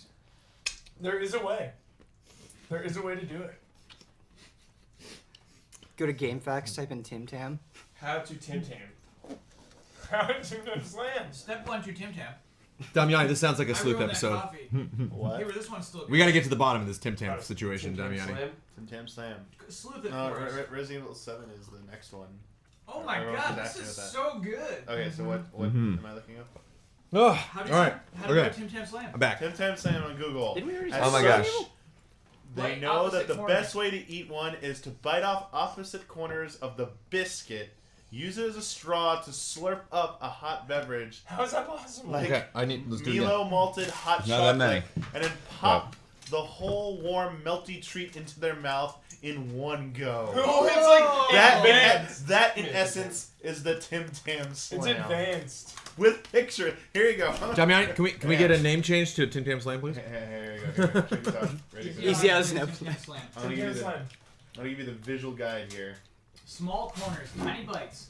I feel like this is like some sort of elaborate troll. This is not. Really, very good. it does. I did it. You did it? I did. I No, sipped no, some no, time. not one bite, dude. One bite. Tim Tam Slam it. This What? is the Oh, explanation. Yeah! I see what they mean. Thank you, Robert Brown, Stride PR. Put it back up. Here, Can you 2. see this? This was supposed to be the instructions. Ah, Setting the stage. That is hilarious. Step 1, determine your beverage. Purchase your it's like a female Tim Huber. Tam for slamming. This is the greatest I E3. got it. I got Guys. it. Yeah. Get in Yeah. the camera. Get in the shot. Oh my god. Is that even on camera? I don't know. It's not. Oh my god, that's so good. Kyle, there's white goo dripping off of your mouth. Is it gonna strip some of this? Yes, okay. Oh man. Oh yeah. Oh. I'm ordering those on Amazon. That's what we were asking. You can order a variety pack with different flavors. So, Can I Amazon some Tim Tams? Some Tim Tam out my nose. so we're talking about Watch Dogs, or are we talking about For Honor? What were we doing? What? Ben Moore, you got more? Oh, Ben only- Ben Moore has so much Dude. more. I don't know. I feel like we need a pickup stream Give us sometime. 2 more, Ben. 2 more? Oh my god. It's final day. Jeez. Final day. Which Oh man. Thank you for the Tim Tam Slams. Uh-huh. That was fun. Oh, And boy. tasty. Dang, that was good. Yeah. I don't even like white chocolate. Those are amazing. He gave me a chocolate one in line, and it was next level. It was Better unbelievable. than this thing? Yeah. The people, I agree with this. The people want For Honor. We got to talk about For For Honor I is feel the like, close. I feel for like sure. we've been like blue balls in them for 3 days about For Honor. Well, let's end it then. Yeah, if we do For End it. Honor, we gotta If we end do the For Honor, stream. it's the finale. So I need more Ben then. I need more Ben. One more Ben. One more Ben. All right, I gotta Also, find. I want to hear Ben talk about Zelda. Is that crazy? Yes. Okay. That's how crazy this C3 is. All right. No, I think we'll probably do something with Zelda, but I think like I don't know. We'll sit down with that footage, that 45 minutes of Damiani footage, and figure out what to do with Kyle, that. Yeah. Kyle, I just want to say this to you right now, personally. Oh boy. I turned into a child playing that Zelda demo. Oh, I can't wait. Like I went in with the highest expectation and exceeded them. Like Yeah. I said to the demo lady, I was like, "Oh wow, you can do that," and she did like this violent Huber nod where she was like, "Yes." Oh, it was awesome. It was awesome. So I got to talk about one more game, huh? I got to end on a crunch. Feed me. I have to do this just because this is the kind of mood that I'm in, but I want to talk about Dragon Ball Xenoverse 2. Dude, yes! Is that okay? Yes! Is that okay? Yeah. Brad, would you want Xenoverse- to get in on this? What? Xenoverse. Heavily advertised. Giant ads in the concourse. I thought they looked really Xenoverse. nice. I have nothing to add about Dragon Ball. Xenoverse 1, while rough, is the best Dragon Ball Z game I've played in a very, very long time. All right. Good game, Xenoverse 1. So Cool story, like creating a unique Dragon Ball Z story of the same events we've seen 49 times and somehow making it interesting. Xenoverse 2, what do you got? Oh, Huber, I wish I could have brought you with me. Me to this too. theater Me presentation. too. I would have loved Quick question, Ben. Yes, First, can you yes. be one-armed Gohan? I don't know. That was not present He in my was presentation. advertised on the banner. Okay, I did not. I saw future Gohan, but he had both arms. Okay. The true, lose one of those. the only true question is, can you be Nappa?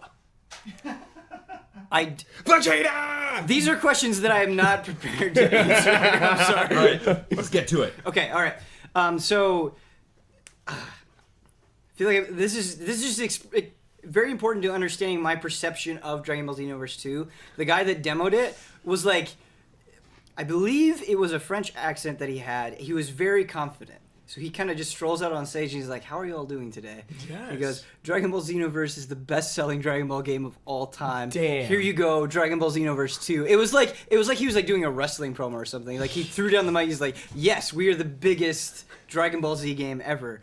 And he talked about Dragon Ball Xenoverse 2, and the big thing that I love is he said that characters really responded to making their own avatars in Dragon Ball Xenoverse and then having a story around that created character. He said that created a bond with players and they responded super, super well to it.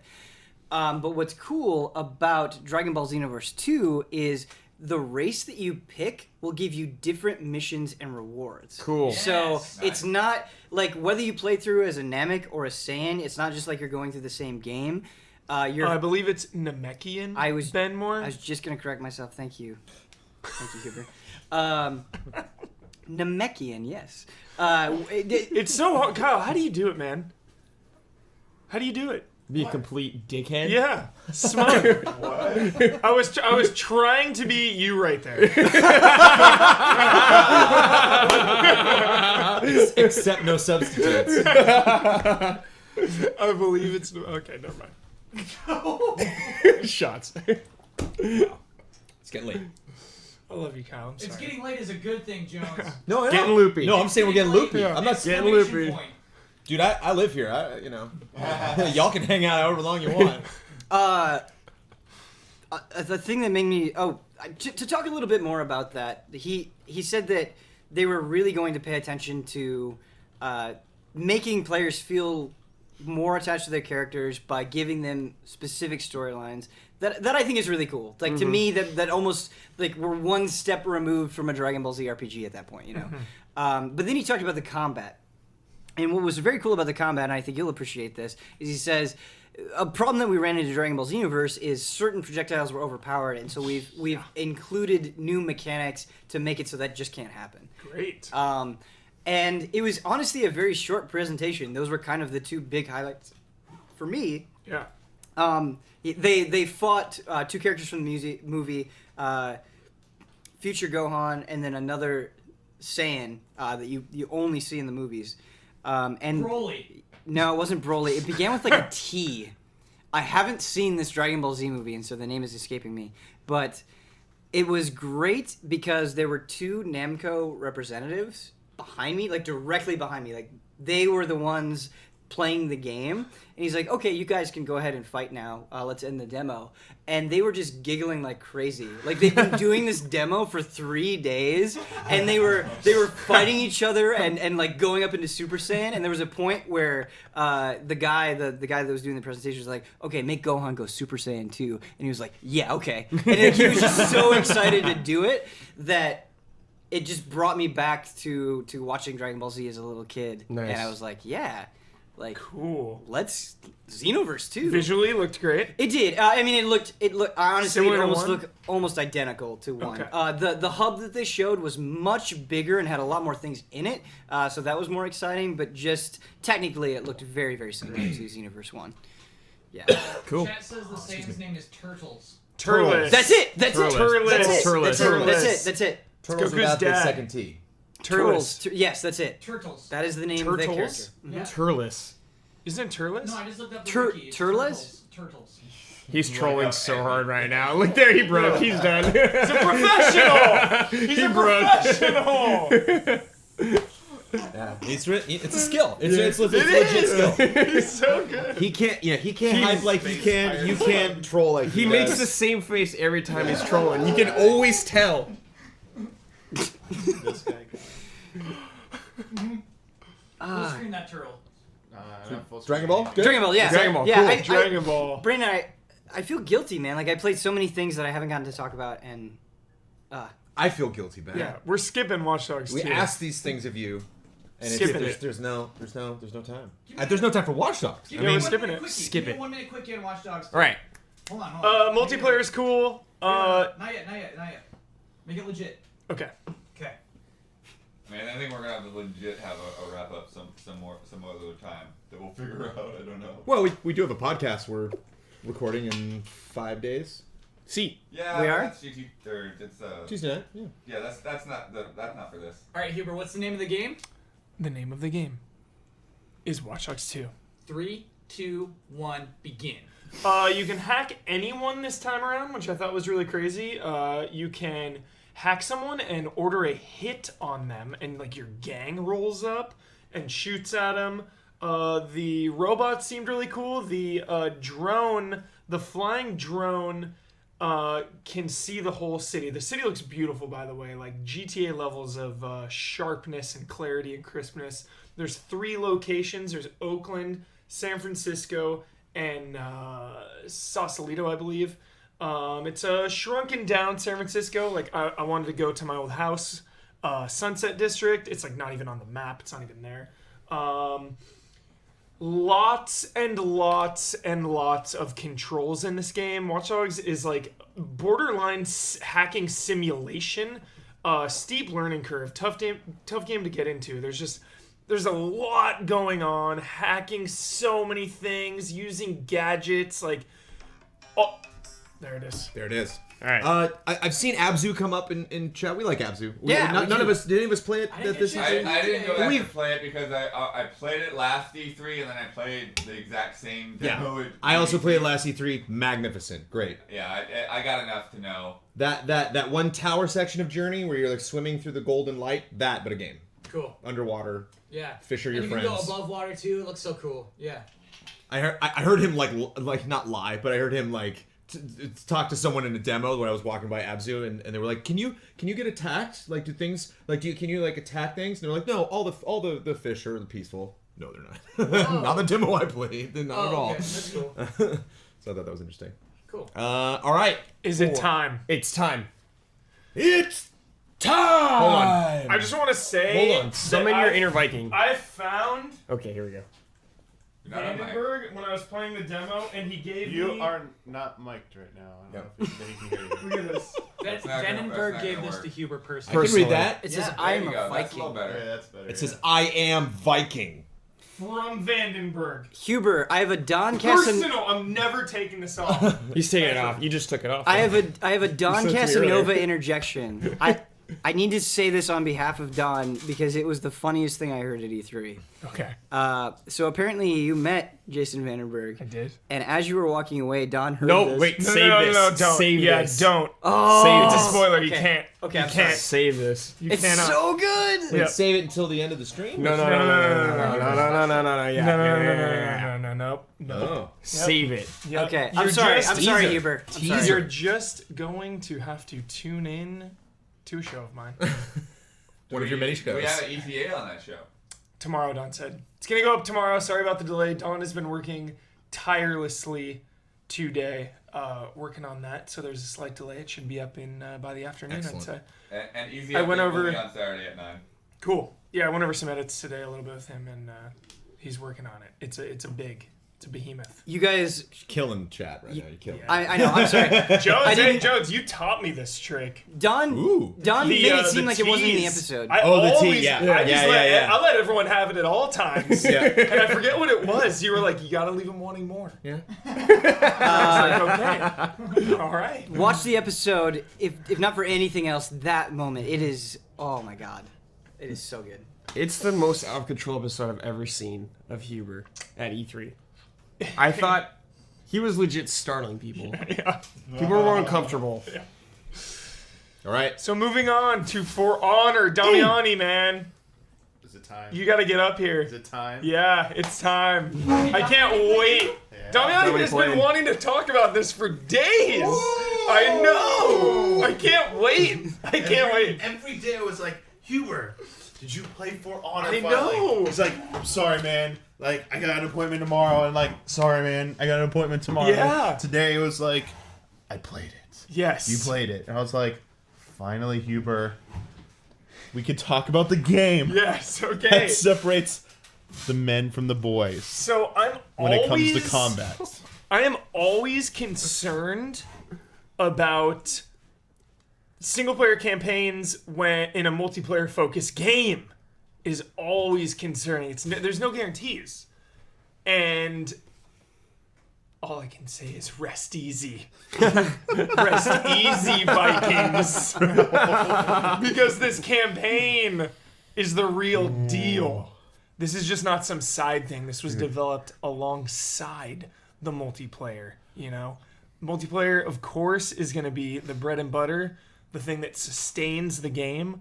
But the campaign Oh god, the campaign is not a joke.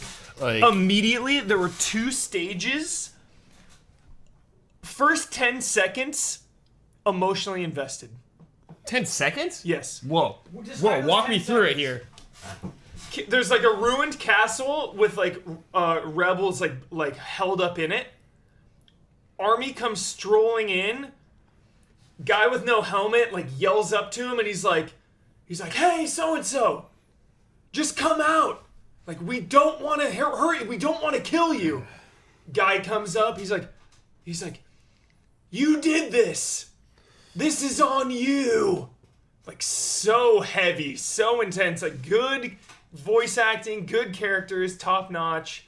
And then they storm it. They storm the castle, and you are a defender. Yeah.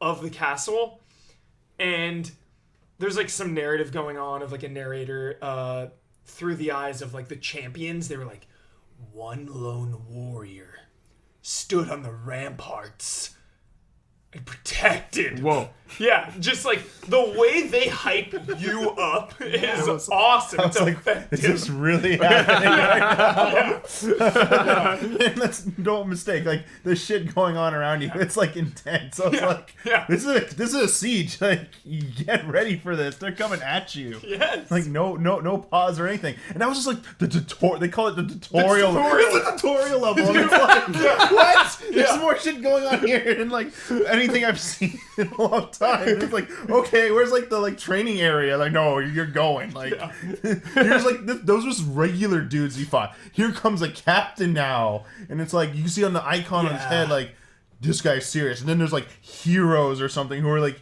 even bigger badasses than that, and like you can't screw around with these guys. Like, they will put up a fight.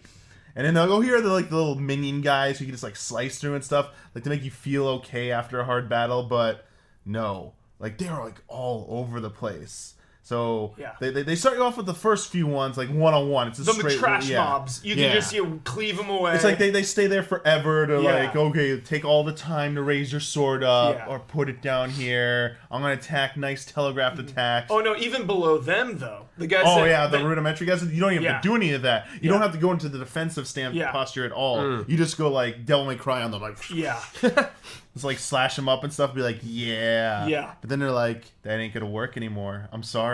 And the progression, the way it implements the tiers of enemies. So it's like, you know, they're storming the ramparts. A bunch of guys are coming over, and you're just cleaving them away. But then some like Akatsuki Phase 2 will come in with like a gang behind him, and he'll be like, yo, face me now. Whoa.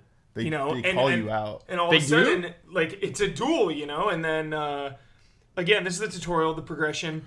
The stakes are so real, they blow a hole in the wall, and all these enemies start coming in, and then all your team comes in, and it's like this huge battle. And that culmination, though, at the end of that part. The culmination.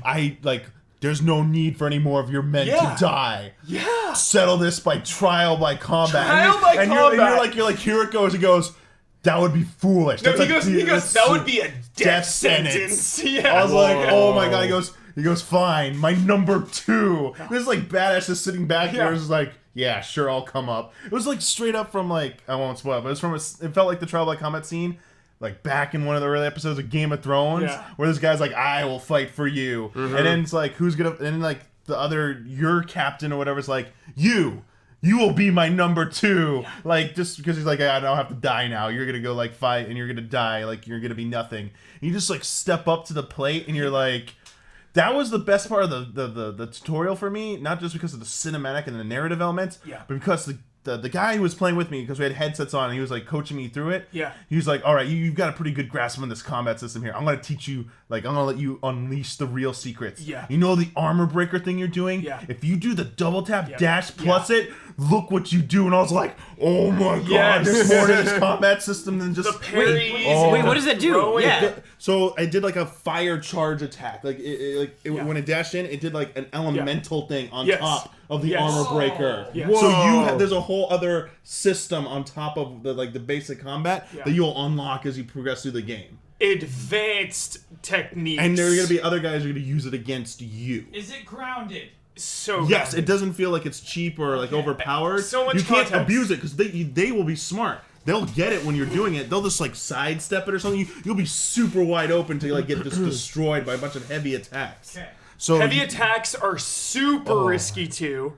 You really gotta wind up for it. It does a ton of damage, but all they have to do is just poke you.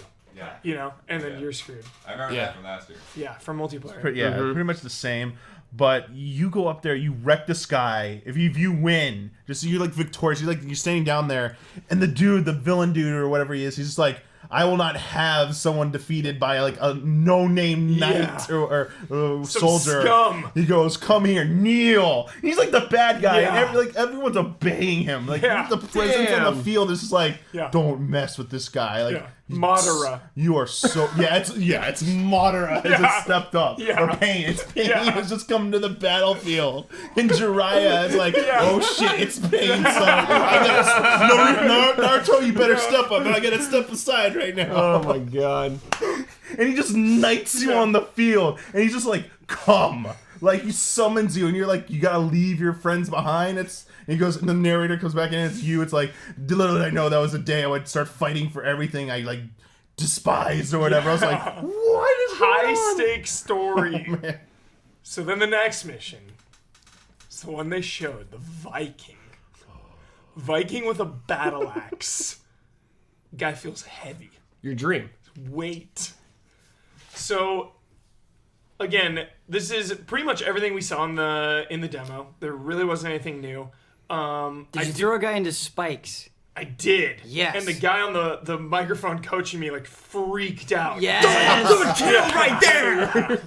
And you can the Viking can pick people up, bear hug them, and run with them against a wall, and then knee them in the face. Cool. And then slam them when they're down. There's also execution moves. When you get a last hit on someone with a heavy attack, use an execution.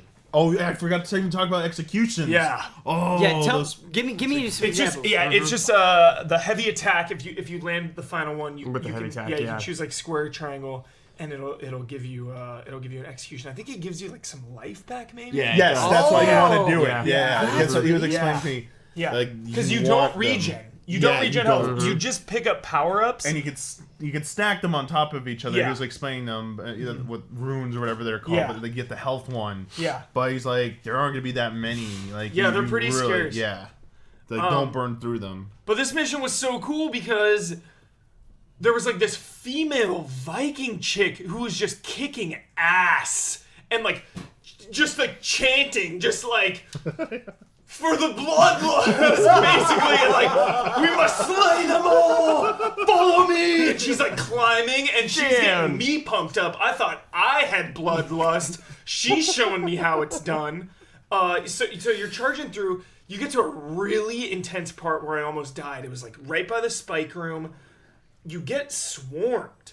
There's like a huge samurai with a spiked mace. Mm-hmm. There's like two or three other guys. Like they gang up on you because they know you're a threat.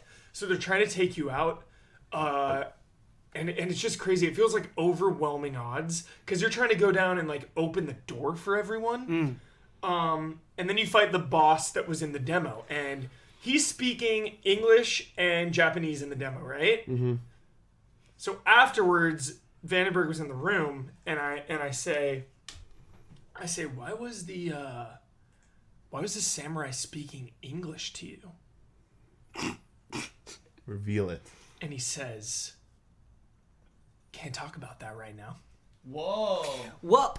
Context. There is a context to languages. He gave me a hint, and he's like, that specific person you fought, like, he specifically knows. He's a traitor. He specifically knows languages, but it like there are a reason that some people can speak different languages and whatnot. So I thought that was I thought really cool. There wasn't anything in more the to trailer. it. I mean, these people have been warring for forever, and you know, if you look back at wars, and you always have those individuals that learn other people's languages in order to get a tactical advantage, and if they were able to work that into the story, it could be really, really cool. Yeah.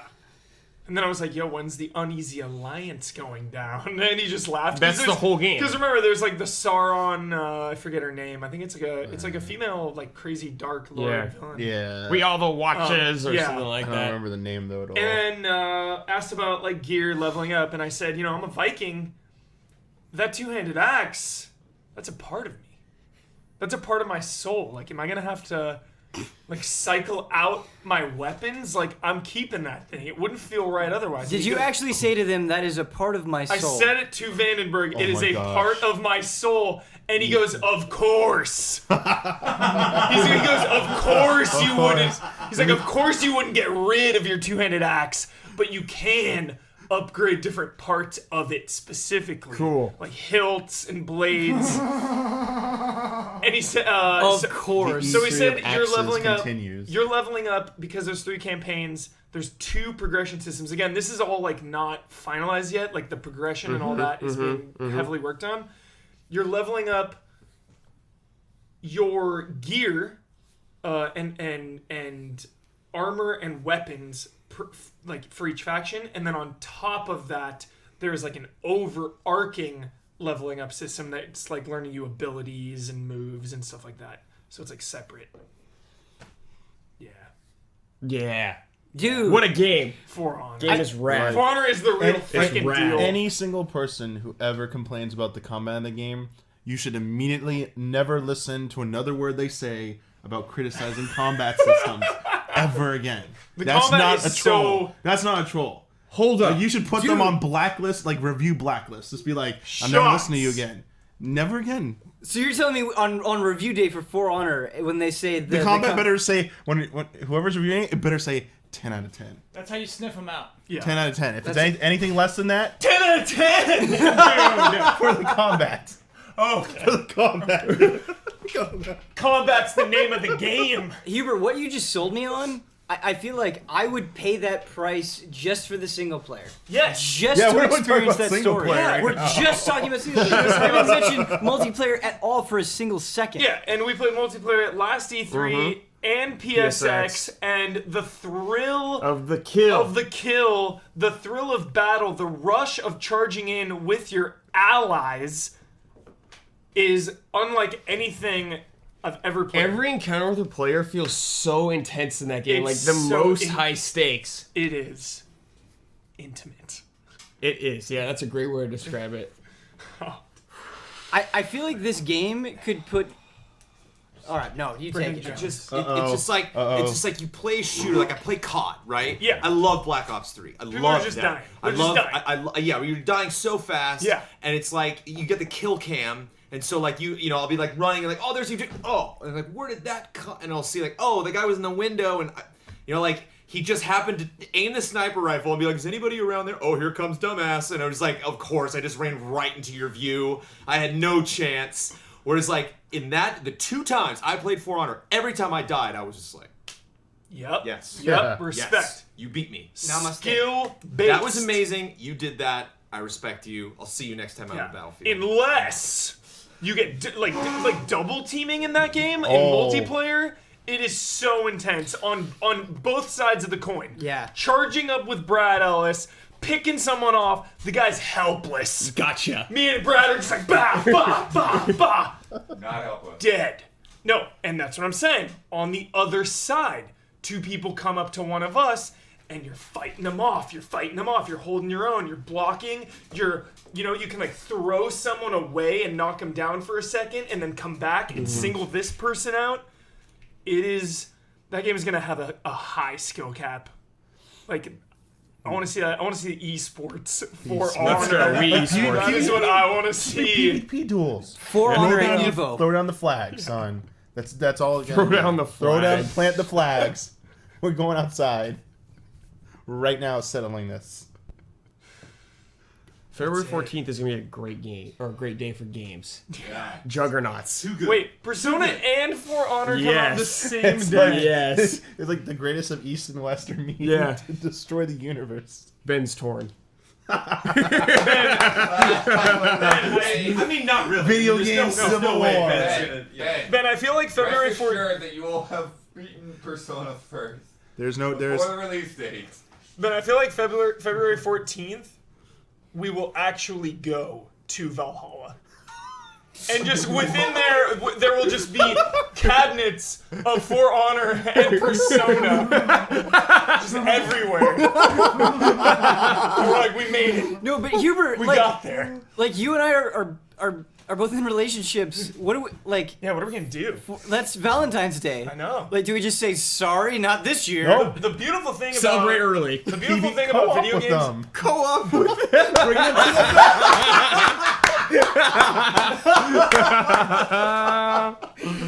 I got you this gift. We're going to Valhalla.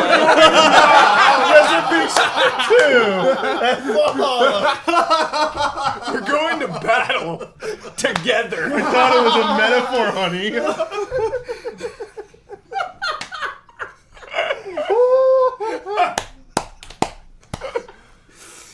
Okay. E3. Wrap this up. E3. Okay. Oh man. Yeah, let's wrap it up. Let's get out there. Can I steal a chair? Yes. And can we get a cam over here? Let's get everybody. We should get everybody out there on the Everybody desk. up on the desk? Everybody. All right. Sophie, get over here. Let's get everybody up here. Witness me. Shiny and chrome. We have some people to thank. I would like to thank our mods who we mentioned at the end of all of our streams, but you guys, streaming is chaos, E3 is chaos, streaming at E3, anything is absolute, complete, utter nightmare chaos, and you guys have done a fantastic job. One more time for the mods. yeah, Seriously. One more time. All of this stuff just going flying by. I would like to, if you permit me just a moment, I would like to thank my fellow allies. I would like to thank Mr. Don Casanova for showing up at E3. Don comes in and does the work and doesn't care about the credit. He's like, I want this to be good. Yep. That's why the episode's not up today. Yep. It's because he wants it to be. So thank you, Don. Thank you, Ian, who could not be here the last couple days. Ian's working on all sorts of a lot of this fun, exciting things. Yeah, Ian helped set up a lot of this stuff up. Actually, even though we are in the garage and the camera's a little bit fuzzier than last year and the desk isn't, as fancy as last year, this setup is actually a little more to our liking than what we had previously at Defy. So, really excited to, to see what we can do, not only obviously for E3 next year, but for future streams. And Ian... loved Ian's reactions too. He had some really great reactions during Sony and just his general attitude during the show. Thank you, Mr. Brad Ellis, for running around for I really feel like you brought old school into that. A lot of the stuff you were talking about really seemed like a celebration of our youths in games. Oh yeah. And I really appreciate that angle on it. So thank you very much, Brad, for bringing the passion. A huge thanks to Mr. Michael Damiani and Sophie as well for basically showing like Easy Allies streaming 2.0. Like we are on a whole new level with Mr. Damiani at the wheel of the gifts, the music, the animation, and just being at the helm, managing, jumping into chat. And of course, providing his own unique perspective on Zelda and all the other things. It was fun to see you get, especially something like For Honor. It was fun to see you really get passionate about that. Yeah, Damiani. Wow. Special credit goes to Mr. Daniel Bloodworth, who not only helped schedule basically almost 99% of all the appointments that we talked about. Anything that we went and played, a lot of that was filtered through Mr. Bloodworth, and he set up all that scheduling, which he had previously done in the past. It was a job that he was used to, but nonetheless, I've done it one time before. But for essentially a different company, and so it was not only the procedure of booking all of these things, but reaching out to all these publishers, reminding them we are Game Trailers, we are the same people that have transitioned now to a new company. We're eager to check out your game. Even though we did do all the appointments, there were still people that I reached out to. And I'm like, God, we couldn't make it happen. We weren't able to, WB, we didn't get a couple of appointments there. I just mentioned the Telltale. I totally dropped the ball on Batman. And not only that, but all of the videos that you, all the clip outs and all the full segments that you have seen that are previously on our YouTube page right now.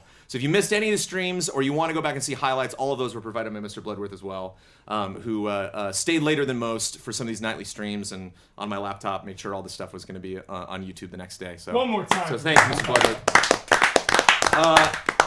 To Mr. Ben Moore for obviously bringing the East to the West. But specifically, I want to bring mention to your hosting, Ben. I really appreciate it. I loved. I went and had a pleasant reheated Chinese dinner through most of Frame Trap, but I really liked your press conference reactions, and the way you led that discussion. I would literally just write down a bunch of games and just kind of throw those names at people. Right? I thought you asked a lot of really interesting, thought-provoking questions, and I really appreciated that.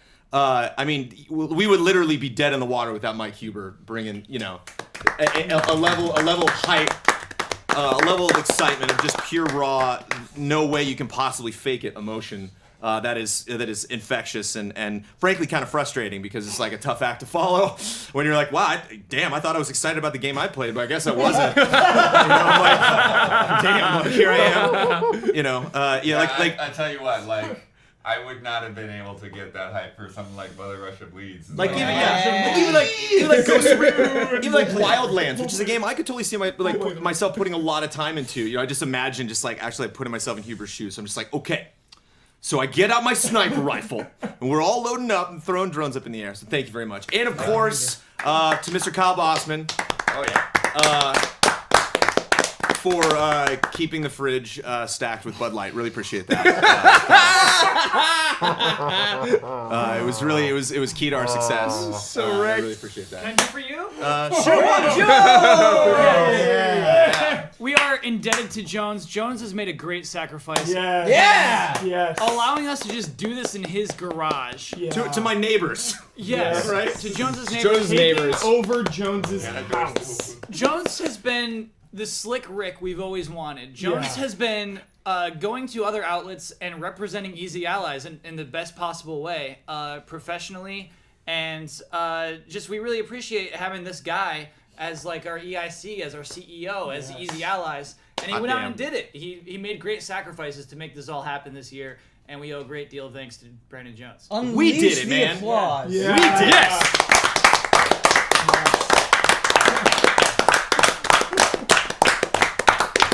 We did it. We did it. We don't need no parent company. We don't need no office space. Wow. You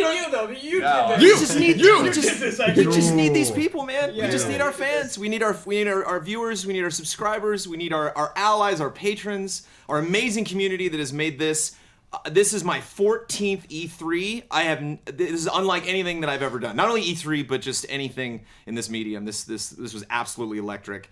I am so fired up to just send at least one person to Gamescom or TGS. I can't wait to go to PAX. I can't wait for PSX this year. I can't wait to see what else we can do. And even if we can possibly hit that 50K goal and get a space where we can build it from the ground up to do the kind of covers that we want to do.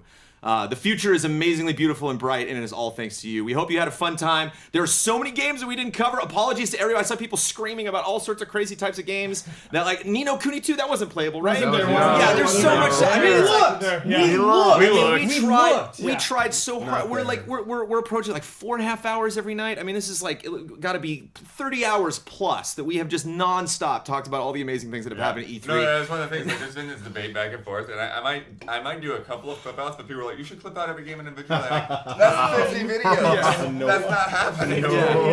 Everything else on our channel would just vanish. There's just a huge torrent of crazy stuff going on. But really, I mean, everybody in this group, you guys all know how much I love you. But if you guys at home, if you guys and gals at home watching don't know, you all made this happen. You continue to make this happen. And this will continue happening because, damn it, that was a lot of fun, everybody. E3 2006 from Easy Allies. Thank you so much for watching. 2016, why don't we keep doing that? I keep going back in time. What came out in 06? I can't remember. Somebody want to be on the trigger there so we can give a nice little out. Crunchy.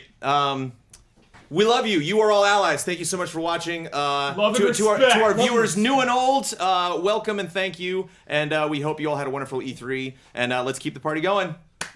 Good night, everybody.